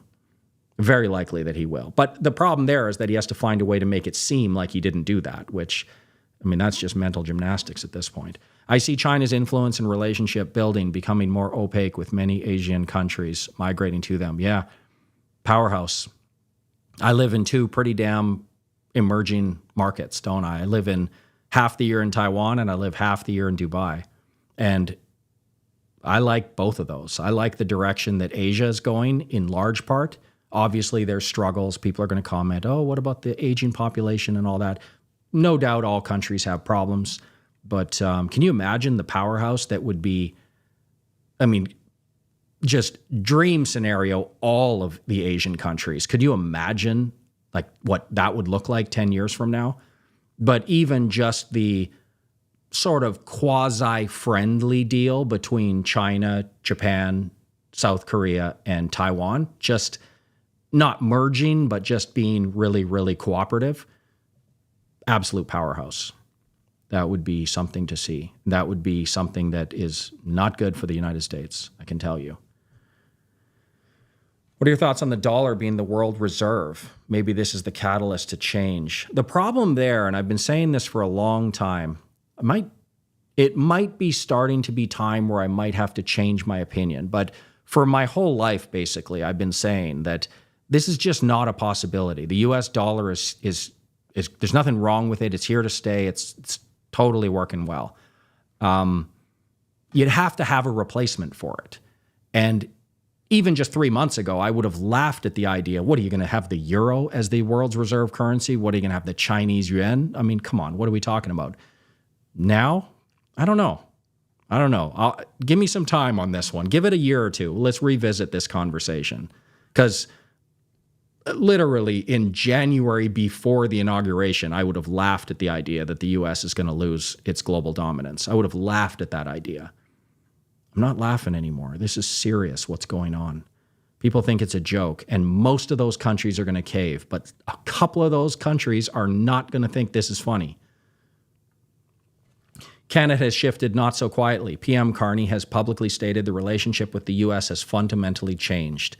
I am so sad to read that, but I agree. He met first with Macron and the UK. There is talk that Canada may join the EU. Why do we have to join? Why does everybody want to make us join? Let's just be Canada. You know, some people might not know this. A lot of you probably do. But, you know, I'm old. I'm 50. So we've actually had multiple times in Canadian history in my lifetime where we're legitimately talking about separating Canada. We've actually had referendums and votes on this ludicrous idea. But it seems now the big thing is that Canada is going to be joining somebody else, right? Why can't we just be Canada, focus on our strengths, import our weaknesses, and develop good relationships with the rest of the world, including China, including the US? Like Canada, yeah, it's time. It's time. Sorry, America, we rode your coattails too long. Trump's right. But be careful what you wish for. If you push other countries to finally grow up, you might not like what they grow up into. 10 years from now, you might not like what they grow up into. Because as amazing as America is, and like I said, I've lived in Washington State, I've lived in San Jose, San Francisco, Oakland, Los Angeles, so I've covered California pretty well. Spent a ton of time in San Diego because I was a pro golfer. I've lived in Houston, I've lived in Dallas, I've lived in like basically hotels across Louisiana, Tennessee, Alabama for a couple of years. So I can't really narrow down, but all of it. I've lived in Miami. I've lived in Jacksonville. I've lived in New York. I've lived in Jersey. Yeah. I've never been to the Michigan area, which is kind of weird. But as great as America is, and I don't want people to leave this live stream because I'm so anti-tariff, or at least these tariffs. I'm not anti-tariff. I actually like tariffs. Strategic, targeted tariffs to protect domestic industry. I love that.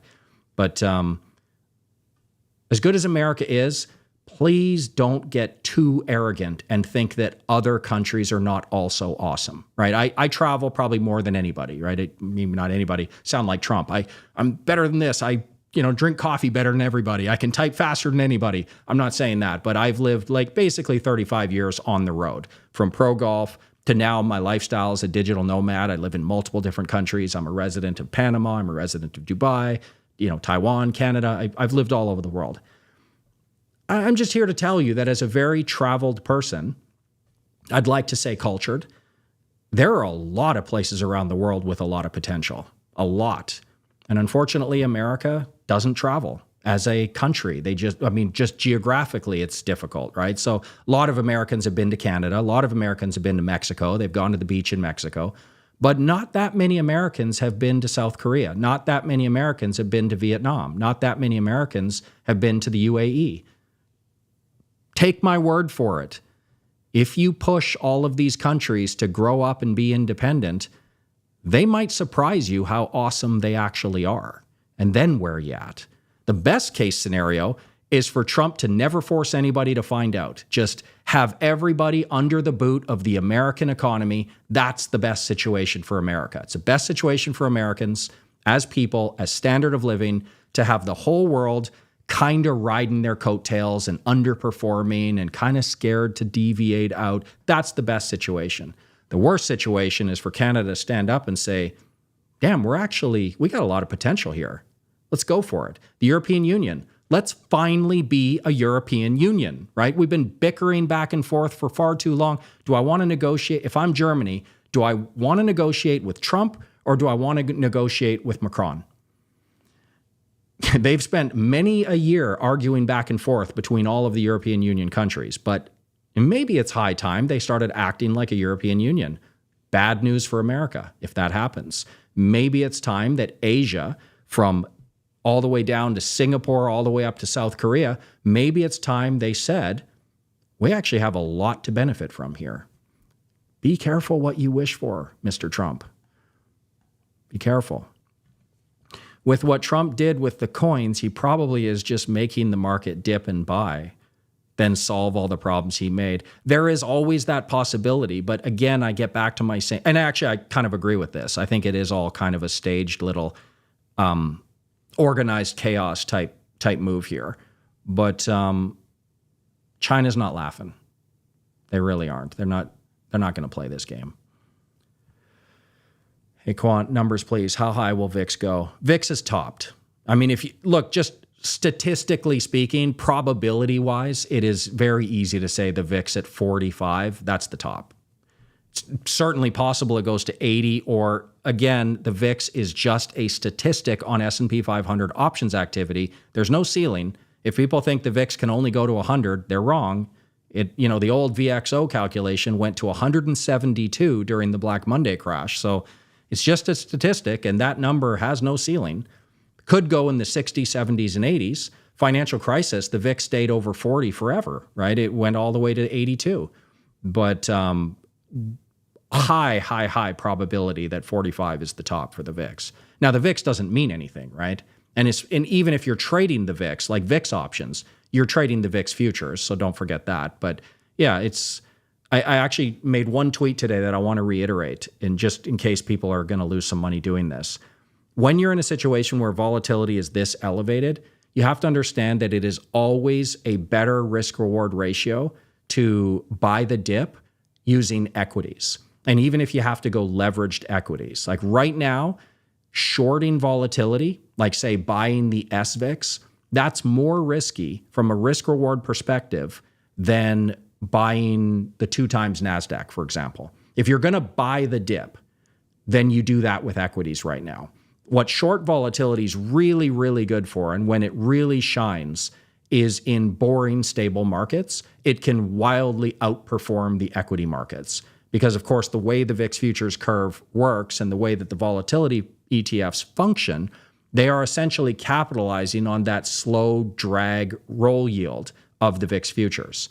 But when it's really, really elevated, the ratio between how fast it can move based on how much profit it can make is skewed to the wrong end of the equation. This is actually just total side note, but this is one of the reasons why I believe on February 9th, 2022, I stopped giving signals for several months for the tactical volatility strategy, and we shifted into only equities for that period in 2022. The reason that I did that was for this reason, that when you look at a risk-reward perspective of a difficult market period, equities just outperform. They go up just as much on a good day, but they go down way less on a bad day. And so just, understand that if you are going to buy the dip, and I'm not telling you should, I think it's too early. I always wait for full confirmation of the signals before getting in.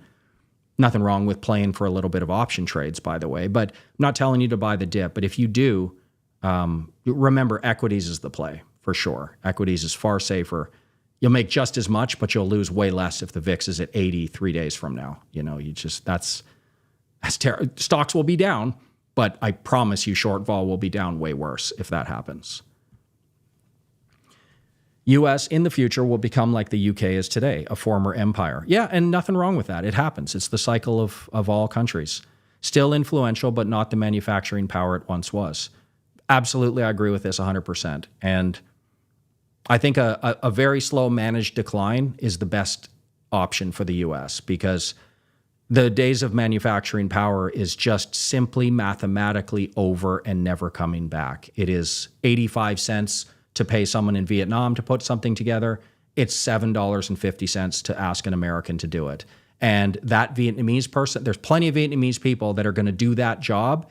I'm not saying they're going to do it with a smile on their face, but it is part of their lifestyle and their culture. There are no Americans who are going to want to put shoes together for $7.25 and smiling about it. It's just not what America stands for. America's too prosperous. It's too great. It's a victim of its own success. You can't go back to the 1950s. You can't. It's over. You can't win manufacturing against countries that can simply they can price gouge you easily.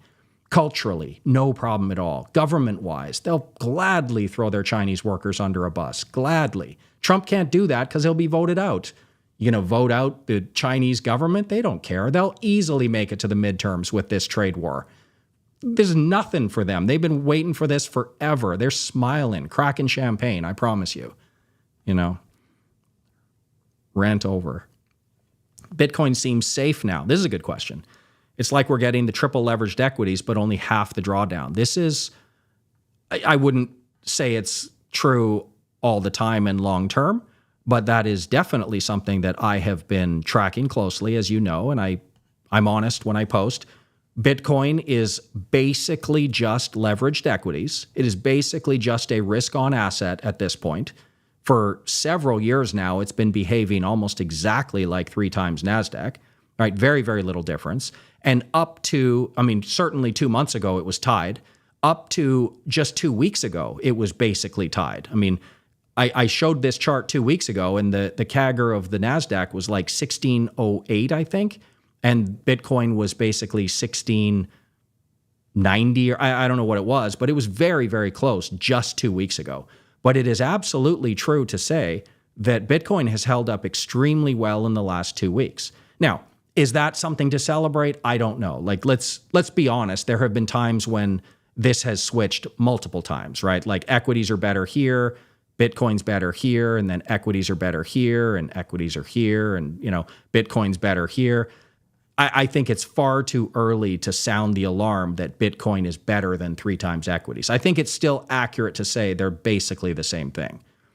But there is no doubt that in the last 2 weeks, there's a little something there to be encouraged about. A little something. VXZ feels like the right thing to buy. But in today's email, you said just go to cash. Since I subscribed, this is the first time you deviated from your strategy. Why? Truth be told, I've only deviated from my signals, I would say 7 or 8 times in the last 13 years. It's very rare. I remember once in 2016 during Brexit, I had some signals and I went against them. And obviously that worked out fantastically well because that was a surprise to most people. I just said, look, this is just a binary event that's too large and I just want to be in cash. There are times when that happens. Like 2018 when the Fed was, for several FOMC cycles, they were like, are we going to raise rates? Are we not going to raise rates? At the time, it was like, this is the one. This is a big one. I went to cash during that rate announcement as well. Binary events, you don't want to walk into anything. And like I said, this is just one of those times when the risk reward of this binary event, what I would call over the weekend binary event, after 2 days where the VIX went from 21 to 45, it's just a bad day to enter a fresh new long vol position. I'm not saying we might not do that on Monday, but I just feel like I'm willing 7 or 8 times over a decade, I'm willing to say for that day, I'd prefer to be in cash. And I think that that makes me 99% systematic trader. But there has to be times when you just say, no, this is just, the risk reward is too much. Volatility is that way in a crisis where, like I just said, equities are better. I'm not saying equities don't go down a lot or up a lot. They do. But it's sort of like the asymmetry there is much smaller than with volatility. Long volatility has even worse asymmetry than short volatility. It can be, can be a bad thing to enter when the VIX has more than doubled in 2 days. So I just made a call. You don't have to listen to me. My signals are my portfolio. Like I've said this a million times on my live streams. People are sick of me saying it. But I don't do anything at VTS to market to a community to make them follow and pay me money. This is literally just my money and my portfolio. And all I'm doing is sharing my signals with you. Whether you listen to me or not is entirely up to you, of course. So if you think, hey, I like this guy, I'll follow 99% of the time, but I think he's wrong. I like VXE right now heading into the weekend. I like the fact that the VIX is doing this crazy stuff. And I like the fact that the S&P 500 is likely going to close down over 4 to 5% today. If you like that setup for long vol and you heed my warning that if an incredible string of fake good news comes over the weekend and stocks rip 3% on Monday and long vol gets just cratered, if you're willing to put up with that as a risk reward ratio, then go for it. Now is a long vol signal, no doubt. It's just, yeah, my damn volatility barometer missed the signal on Thursday by less than 1%. Sucks. Honestly, though, if we got into it, it's not like it's like, oh my God, we missed out. It's like 5%. Like it's one day missing out. When I've made multiple videos recently talking about how we need to avoid the big crash. And that hasn't even started yet. What is the S&P 500 down? Like 13 now? Something like that? I don't even know. It's not that bad. 14, whatever it is. Missing one day is nothing. We're gonna get whipsawed a lot. Trust me. Everybody in the world is gonna get whipsawed. It's not just me. I'm the only one that is gonna come on a live stream and say it. But yeah, it's a crapshoot day to day. I mean, intraday noise is as bad as it is right now. It's tough. You're gonna get whipsawed. So, China graduates more engineers in a year than all of the U.S. graduates across all degree programs. Is that true? Sounds true, but I don't know if it's true. Yeah, let's close the Department of Education. That'll help. This is one of the things where this is just something that you are either going to get yelled at. Like if you said that on Twitter right now, I promise you would get MAGA just all over you. And it's a tough one, right? Because there is no doubt that two things are true at the same time here.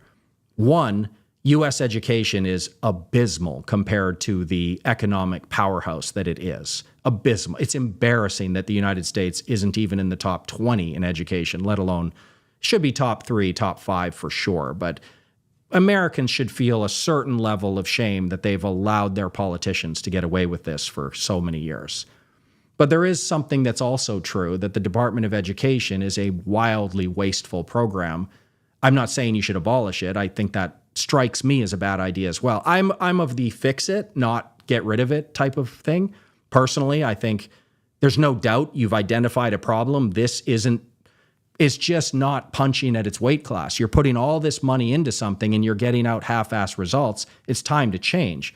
I don't personally have the knee-jerk reaction. It's time to get rid of it. I think that's just a screaming bad idea, if you ask me. But both of these things are true at the same time. The Department of Education is wildly underperforming, and U.S. education is getting absolutely clobbered by Asia. Destroyed. Asians are, they're running circles around Westerners, not just Americans. I'm not anti-American. I'm just saying the West in general. You want to put like a math contest of the best 100 math people from Singapore and Hong Kong and put them against the best that France, US, and Canada have to offer. I'm all my chips in the center of the table for the Asians. I'm not racist. I'm just saying, what is that? Reverse racism, I guess.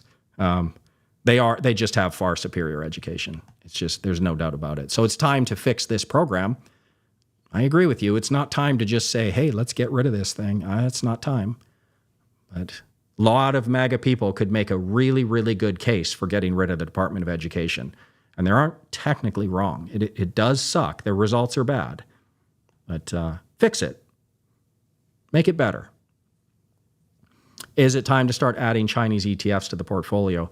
I'm still of the opinion that there is a way to buy American that would still be beneficial to also capitalize on the rise of China. Because unless we just shut everything down, unless the whole world just has fundamentally and forever been broken and changed, there is still potential there for a, Thucydides trap of both of them coming to a head, which is already happening, but it's going to continue to happen, and both rising.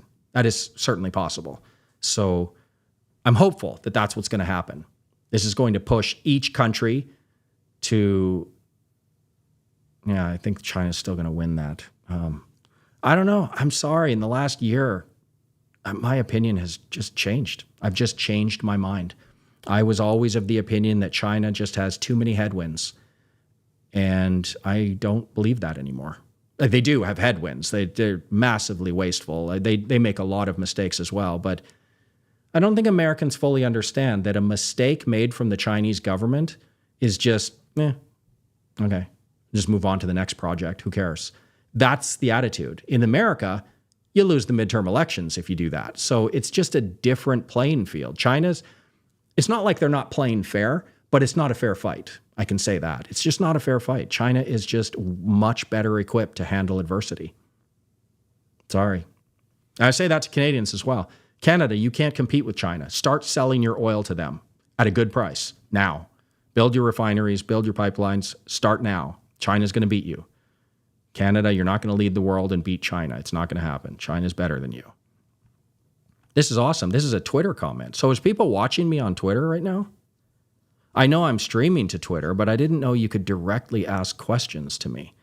The moment the U.S. issued a poorly contrived EO about fentanyl to trigger IEEPA and then respond with widespread tariffs caused all world leaders to take notice. Canada's the absolute best trading partner, longest ally, and closest friend. Totally agree. Canada has several advantages, and Canada gives many, many concessions because we're trading partners. That's what partners do. If the U.S. would do this to Canada, then the U.S. showed they can't be trusted with a partner and ally. I agree. I agree across the board. The reality, again, that's one of those things that is just, it's either a fact or it's not. And if we're going to have a debate about something, disagreeing is fine. Debating is fine. It's healthy. Be friendly, but debate. But you have to both be using the same facts. So if one person in America is debating that we should have slapped big tariffs on Canada because they're a massive abuser at the border with fentanyl, and then one Canadian is debating against that with the fact of the matter that literally 30 pounds of fentanyl a year comes from Canada. It's like 0.03% or no, 0.3% of the fentanyl that enters the US comes from Canada, something like, it's a non-issue, total non-issue. So we have to be using the same set of facts if we're going to have a debate. And this is one of those things that I hate to use the word lie. I always like to give the benefit of the doubt and say that it was just a generous misinterpretation, but Trump administration lied about that. And then they lied about the solution too. You got to remember that when that got resolved in the initial case, what they said was Trump won because he slapped tariffs on Mexico and Canada. Both countries caved. Mexico agreed to send 10,000 troops to the border, and Canada caved by dedicating $1.8 billion to cleaning up the fentanyl problem at the U.S. border. What Trump's team didn't tell you is the Mexican troops were already at the border. That happened during Biden. And the Canadians had already signed that $1.8 billion deal 3 months before Trump entered office as well, negotiated with Trudeau and Biden.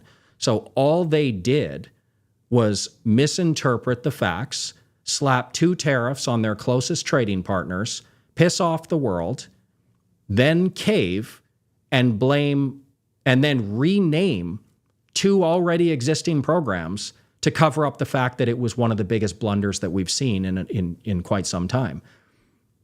You're allowed a few mistakes as a president. It's a messy job, I'm sure, and it's very difficult to steer this massive moving ship, but you can't make too many of those mistakes. Trump needs to be a little bit careful. I can forgive him for being, kind of dumb on that one. That was obviously just a blatant manipulation of the facts. Okay, let's give him a pass on that. But to follow through and continue to make these blunders and spreadsheet errors and misinterpretations, God, that's your president. You better hope he understands economics better than he's portraying that he understands economics. With VIX being so high, do you still continue doing the Wheel of Fun? Can I do the Wheel of Fun with UVIX? You can do the Wheel of Fun with anything you want, which is the cool thing. I don't do the wheel on VXX or UVX. Well, I should say what the wheel is. Most people know, but basically the Wheel of Fun. I call it the Wheel of Fun. You're not going to see that anywhere. It's just a stupid name I gave it. But the Wheel of Fun is essentially what you've probably heard: sell naked or cash secured puts, on something. And then if you get assigned, you turn around and you sell covered calls to get rid of the shares. And then you go around this wheel. You sell puts, get assigned, go to the call section, sell covered calls, lose the shares, go back to cash and start over. The cool thing about the Wheel of Fun is, the way that I trade it, is that we sell the puts on VXX and UVXY because it is inverse risk and it's adding a diversification factor to my portfolio, in the sense that when you sell a naked put, cash secured, but naked put on VXX, if volatility spikes, you lose no money. See, if you sell a naked put on Apple and you do the Wheel of Fun on Apple, presumably the vast majority of traders in the world already have plenty of net long equities exposure.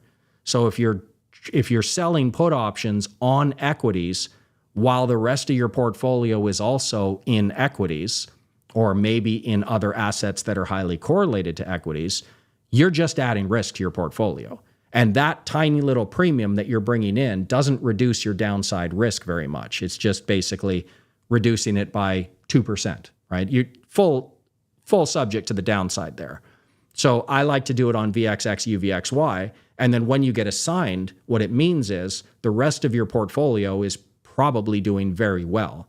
And then you're kind of bleeding down on VXX and you're selling covered calls to get out of the position. But you get one spike in the market and there you go, you're out. And it doesn't affect the rest of your portfolio. That is all a long way of saying right now, you'd be surprised, but my Wheel of Fun trade this week is MicroStrategy. So I'm short the 280. It expires today, and I'm short the 290, and I will re-up on that position. So it's 280. This is cool. This is funny. Let's look at this. My wheel trade, this isn't my account. Well, it is my account. This is live money, but this is just our live stream money. But I mirror everything here in my long-term portfolio as well elsewhere. I'm not the type of person that likes to flash my account value. I just don't do that. The reason that I do it on a live stream is I basically don't hide the account values. Every time I take a trade, you can see the account number when I take the trade. I don't want to do live streams thinking, should I click this? Should I click that? Are people going to see? I'll just put $100,000 in this account and just click anything. So MicroStrategy is my wheel trade. You can see expiring today in a couple hours. I have the 290 and it's at 289.41. So there's a chance that I might get assigned here at 290, and then I'm going to turn around and sell a covered call for next week. What am I going to sell it for? The 290s are paying $17.30, give or take.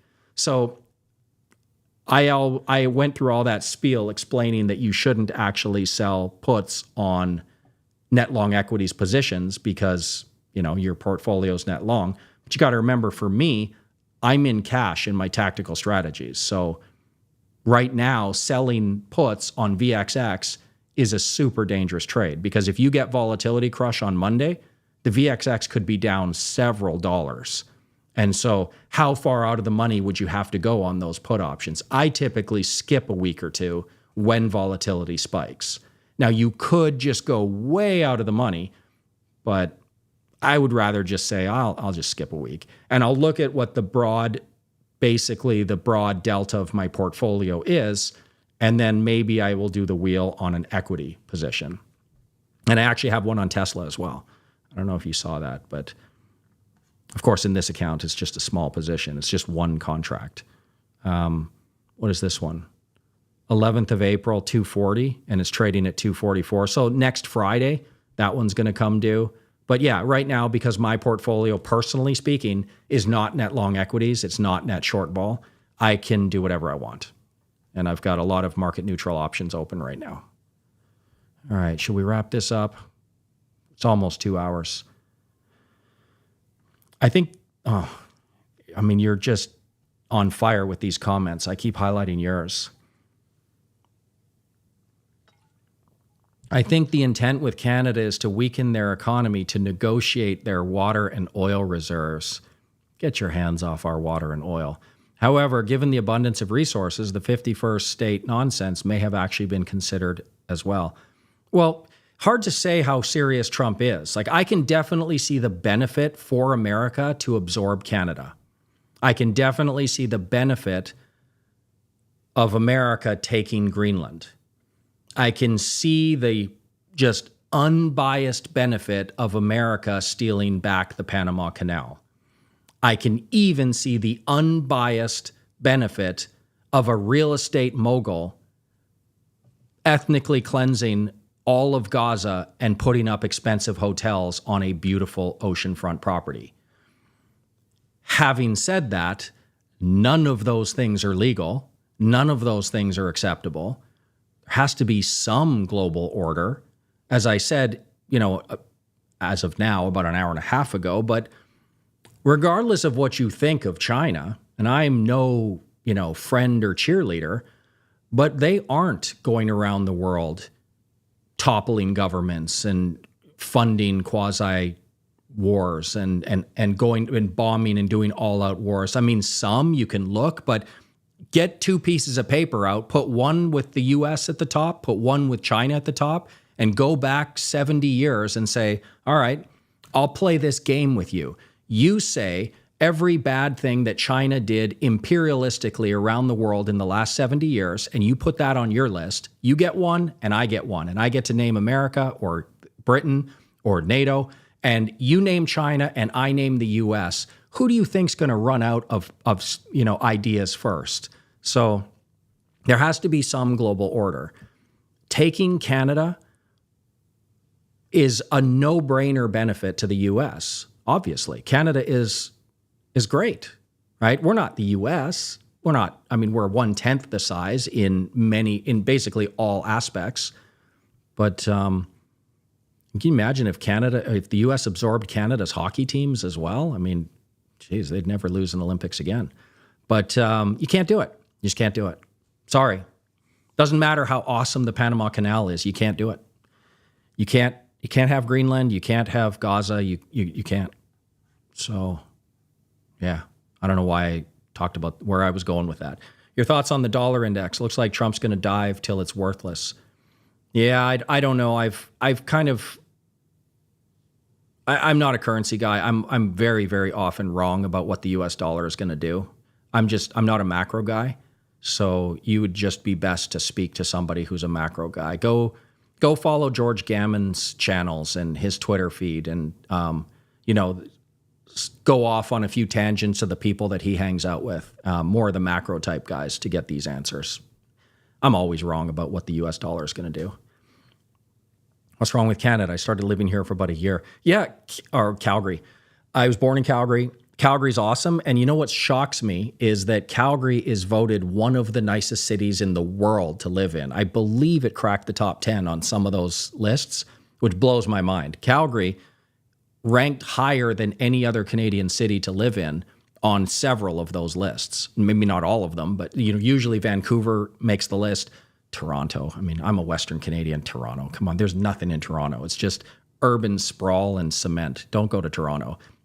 It's actually pretty nice, but Montreal's amazing. Ottawa's awesome. But I'm a Western Canadian. But yeah, Calgary, there's absolutely nothing wrong with Calgary, except the weather is horrendous. The city itself, the surrounding area is as good as the world offers. My wife, I took her to our honeymoon. We spent 3 months on Western Canada. We did all the wineries. We did Vancouver, Kelowna, Calgary, Banff, Lake Louise. We did all that stuff. And then the next year, we went for 6 weeks to Switzerland. And we did all the trains, and we did a whole lap of Switzerland. We went to all the cities. And she honestly couldn't decide which one was nicer. I was impressed how much she loved Canada. So Western Canada's awesome, but Calgary itself, hard pass. Sorry. Maybe it's because I was born there and you're always kind of a little bit negative on the city you live in, but hard pass on the city of Calgary. Banff, Canmore, Kananaskis, hard to beat, but no thanks.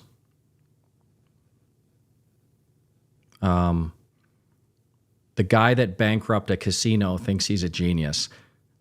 Yeah, you know my style. I don't like to criticize too much, but it's true-ish. I mean, I've been saying this for a while, that Trump's exceptionally good at branding, but if you really look at his history, and I'm not saying this negatively, the guy is a legit billionaire, but if you look at his history, I mean, he did technically take over the Trump International company. Around age 25, I remember seeing the Wall Street Journal and many other publications back then were saying that, Trump was saying it himself. His net worth was $200 million because of course, the connection with his dad, who was a legit great businessman. His net worth was $200 million when he was 25. If you just inflation adjust that, his wealth before he became president 3 months ago, before his crypto thing, his rug pull that he did, his net worth was about $3 billion in January of this year. And that's no small amount of money. I'm not saying, oh, he's a failure. No, I'm not saying that. But to go from $200 million controlling his father's company, who had, I think, 18,000 residential and commercial properties under their name, and it's just making, I think Fred Trump was worth over $300 million. Inflation adjusted, that's billions. But Trump underperformed the inflation rate over his career, like his 50-year investing career. If he just put the money in U.S. treasuries, he'd have 5 times more money now. He'd probably have $20 billion. He might have $20 billion now because of his rug pull, but Trump would be like, so to call him a successful businessman is a little bit of a stretch, because I think roughly a third of his wealth as of this January was also because of the TV show. It wasn't actually because of business. You could call that business. I'm not saying it's not, but yeah, it is a real stretch to call Trump a successful businessman. I just always felt that. I'm not saying this as like a gotcha or like a knock. He's a billionaire. But to say that he's a successful businessman and he knows, like, we should just put the country in his charge because, of course, always trust the billionaire. I don't know. I'll push back against that. I'll push back a little bit against that. I think that every single person in my comment section right now, if you were born as the preferred son to Fred Trump, you'd also have $20 billion today. So there's nothing really special about inheriting one of the best American businessmen's empire, Fred Trump, and then are we really going to say that Paris Hilton is one of the best investors / businesswomen of all time simply because if you just track her wealth, even if she keeps up with the inflation rate, she's going to be stupid wealthy when she's 60, 70, 80 years old. Are we going to vote Paris Hilton president and say that it's because she's a billionaire? Of course she knows what she's doing. I'll push back on that. I don't think that's always true.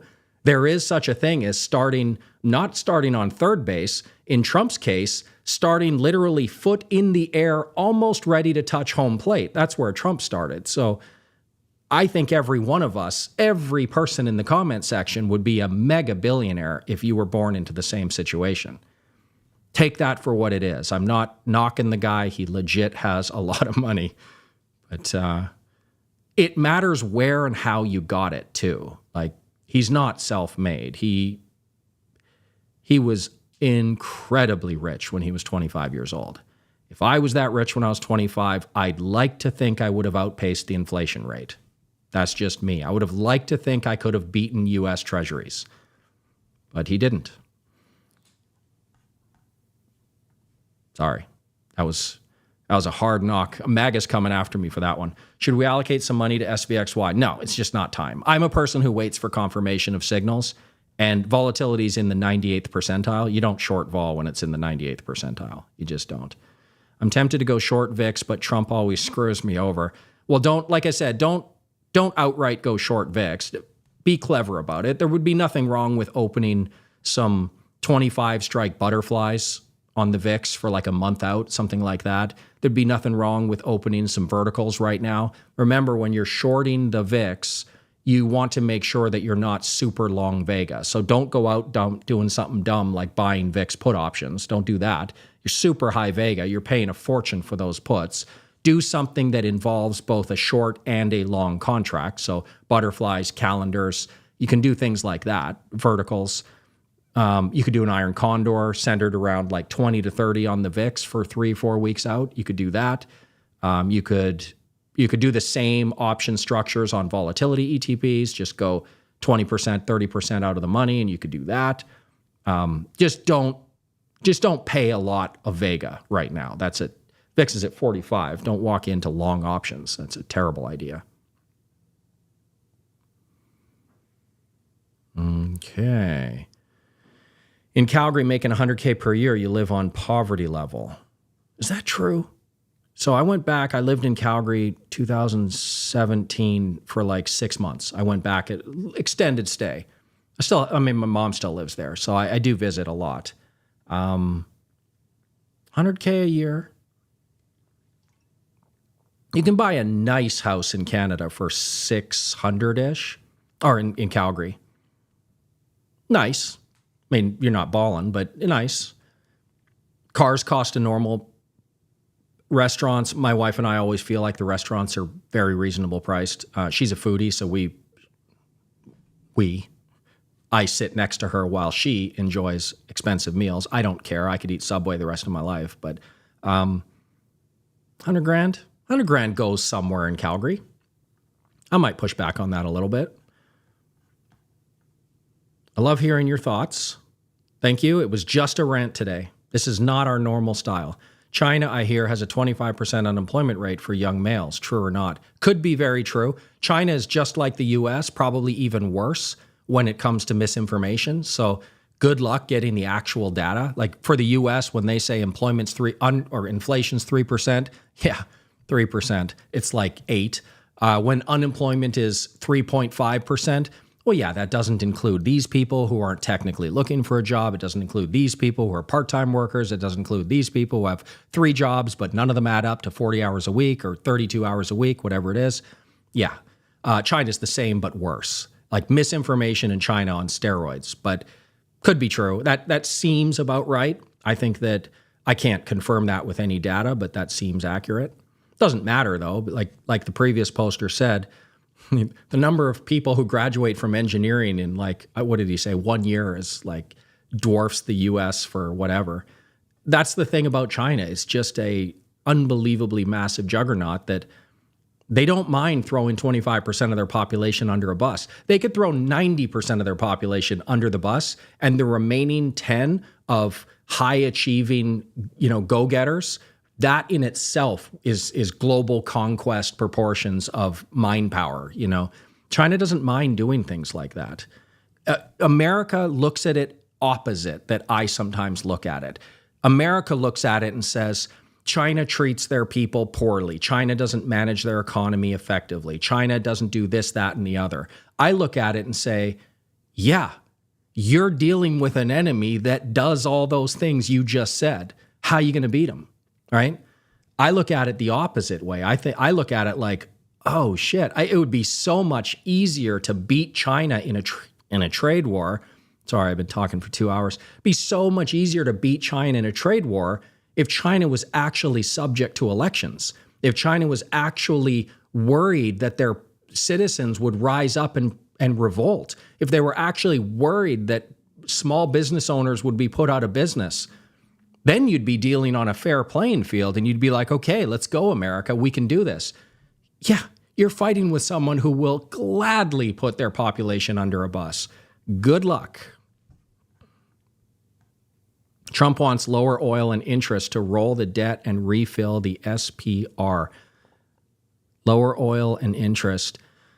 Well, he's getting all of that, but this is something that's been all over Twitter, and I don't necessarily disagree. Like, refinancing the debt is a advantage, but what about doing it the good old-fashioned way of just manipulating the Fed to lower interest rates? Like, this is another thing that just, I said the sentiment towards Israel and pro-Palestine, anti-Israel 3 months ago in the U.S. on the right versus now is just like, these are different people, it seems. This is another one of those things where literally 2 months ago, you would have been blatantly saying that Biden is manipulating the Federal Reserve and Biden's controlling interest. Every Republican would have been saying that Biden can just snap his finger and he can control Jerome Powell. Well, now all of a sudden Trump can't do that, right? Because now we're Republican MAGA and now Trump's in power. So now the levels of government matter. And of course, Trump has to crash the entire global economy in order to drop interest rates, right? He can't just pick up the phone and pressure like Biden could. it just strikes me as so convenient that all of the things that you accused, not you, the proverbial you, that you accused Biden of doing and Obama of doing, just blatantly manipulating interest rates like it was just some plaything for him. Doesn't that apply to Trump? Can't he, do you need to crash the global economy? Can't you just pick up the phone? You control the guy, don't you? I thought that's where we were all at 2 months ago. I thought we were all thinking that the government is manipulating and corrupt and the most corrupt government in history. I thought we were all there. Now all of a sudden, no one's there anymore. We're all no, it's on the up and up. In order to lower the interest rate, guys, you got to really do some dramatic, stock market manipulation here. It's really hard to lower the interest rate. Biden, no problem. Trump can't do it. Can we have some intellectual consistency, please? Again, I'm not anti-Trump across the board, just with tariffs. But come on, that's just lazy. Trump could easily lower interest rates in a myriad of other ways. He doesn't have to crash the economy. These are 5 questions. Okay, we're just ranting like crazy today. Is there anybody watching? Can anybody say in the comment section how many live viewers are on right now? Because if I'm talking to 4 people, I should just wrap this up. But if I'm talking to 30 plus, we're going to keep going. So yeah, like I said, this is a long thing. Furthermore, the NAFTA 2 has a resolution I don't like when you say furthermore. It means I missed something. The moment the U.S. issued a poorly contrived... Oh, I remember that one. Canada's the best trading partner. Then the U.S. showed they can't be trusted. Furthermore, the NAFTA 2 has a resolution mechanism. Yes, if there was trade issues, then they could use the resolution mechanism. That's what negotiations are for, and Trump negotiated it. But they didn't, because there's no trade issues. There aren't any trade issues. Canada's a great partner. U.S. is a great partner. Mexico's a great partner. We're all great partners. We're all good people. North Americans are awesome. We don't want to separate you people suck and we're the best and New York people are terrible and Texans are the awesome ones. We're all great North American people. We all have shitty politicians, but we're all good people. Can we just agree on that and just move on? So there's no fentanyl issue either. No. Well, there is from Mexico. There is. But the U.S. polices their border. So can't blame all that shit on other countries. The border guards that you see when you enter the U.S. are not Mexicans. So let's try to blame the right people. I think the intent with Canada is to weaken their economy to negotiate their water. And I just did that, but your comments keep going. Given the abundance of resources. I covered all that. Why am I so brain dead? Sorry. Okay. This is funny. It's hard when I come into the stream an hour late. Do I catch up or start where you are now? This is a problem for me too. I've mentioned many times that, I'm a complete workaholic, so I don't have a whole lot of free time. But I'm a pretty big UFC fan. And so the only real stuff I watch is UFC and basically UFC live streams. So I watch Luke Thomas and Brian Campbell. I watch Morning Combat. It's my favorite show. And it's the same problem that I have is when you join late, you're like, should I go back to the beginning? But then what happens is they say as soon as you tune in, they say one thing that kind of sounds interesting. So you hang out for a couple minutes and then you're stuck. You're in the middle of the live stream. So what I would recommend and what I've started to do, takes me all day to watch a 2-hour live stream because I'll watch 20 minutes, take, work, edit, do all my stuff, take a break, watch 20 minutes, take a break. As soon as I get to the live stream, I take it right to the very beginning. I try not to listen to one single word the person said, and then you're good to go. But if I said something that sounds intriguing 45 minutes in, I think you're stuck. And that is your mistake, my friend. You need to just get me to zip it and go right to the beginning. Bitcoin, world reserve. Boy, if Trump keeps this up. I mean, people who have watched me, you know that I change my opinions when it's warranted. I'm a data guy. I'm a math geek. I will change my opinion if you can prove me wrong. And I'm not sold on Bitcoin being anything other than just a potential rug pull scam for all the people at the top who just manipulate it like puppet masters. I do believe that anybody gets in it too heavy, they're going to pay the price. But I'm not against the idea that this is moving in a direction where you might want to pay attention. I still think if I'm going to put my money into either triple leveraged NASDAQ or Bitcoin, this is not a hard decision. And I don't tell people what to do or think, but is that a hard call? Like, I just showed you that they're basically, aside from a few aberrations along the way, I mean, we're basically talking about a risk-on asset. And the more Wall Street gets involved with this, with all the ETFs, and the more the government gets involved with a strategic reserve, this is all going directly towards another average run-of-the-mill risk-on asset. That's all it is. It's going to be very difficult for me to imagine Bitcoin decoupling from just equities, right? Correlation-wise. So, you know, I'm going to, let's say I have 100 grand burning a hole in my pocket. What am I going to do? Am I going to trust that Bitcoin and the people involved, and half of them, you got to admit, half of them are just clowns, right? Not all of them. Some of them are smart people, but there's a lot of charlatans in that industry. Am I going to trust that industry, or am I just going to put my money into the power of the global economy and the real goods and actual book values and hard businesses? Not a hard call for me. The worst thing in the world for anybody who believes in the Bitcoin story for the purpose of making money, this is your nightmare scenario. Because you got to remember that one thing a currency has to do long term is go down. It has to go down in value. Because if people use a currency that also goes up 20% a year, everybody hoards it. The US is a 70% consumption economy. Your nightmare scenario is one of two things: quantum computing and Bitcoin not being able to adapt as fast as the quantum is cracking the codes. I mean, there are a few potential off-ramps to strengthen the underlying blockchain and all that stuff, but it's going to be a race with the devil with that one. Quantum computing could actually just break the whole thing. But secondly, you don't want Bitcoin to become a usable currency. You really don't. Just think that through for 5 minutes. It's probably not a good thing for your growth potential. Might be a good thing for the US. I can certainly see benefit, like to have something like Bitcoin or a digital currency of some kind that can't be inflated. I can see the benefit of that, but all the investors and the speculators, they don't want that. That's a nightmare. My camera's going to die.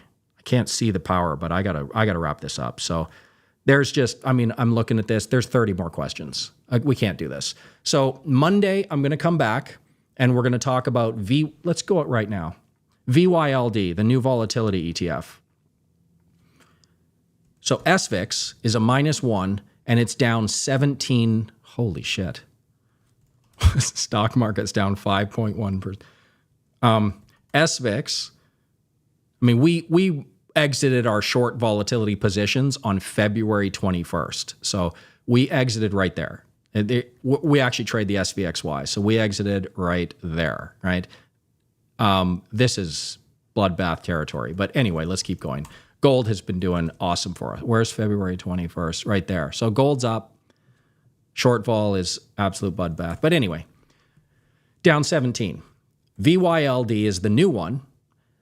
And it's very interesting because it tracks the point moves of the VIX futures, of the VX30, not the percent change. SVIX tracks the percent change.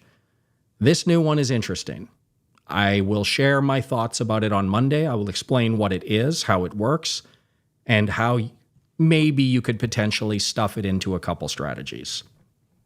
So look forward to that. Please, everybody, subscribe and hit the like button on your way out. And I will see you Monday.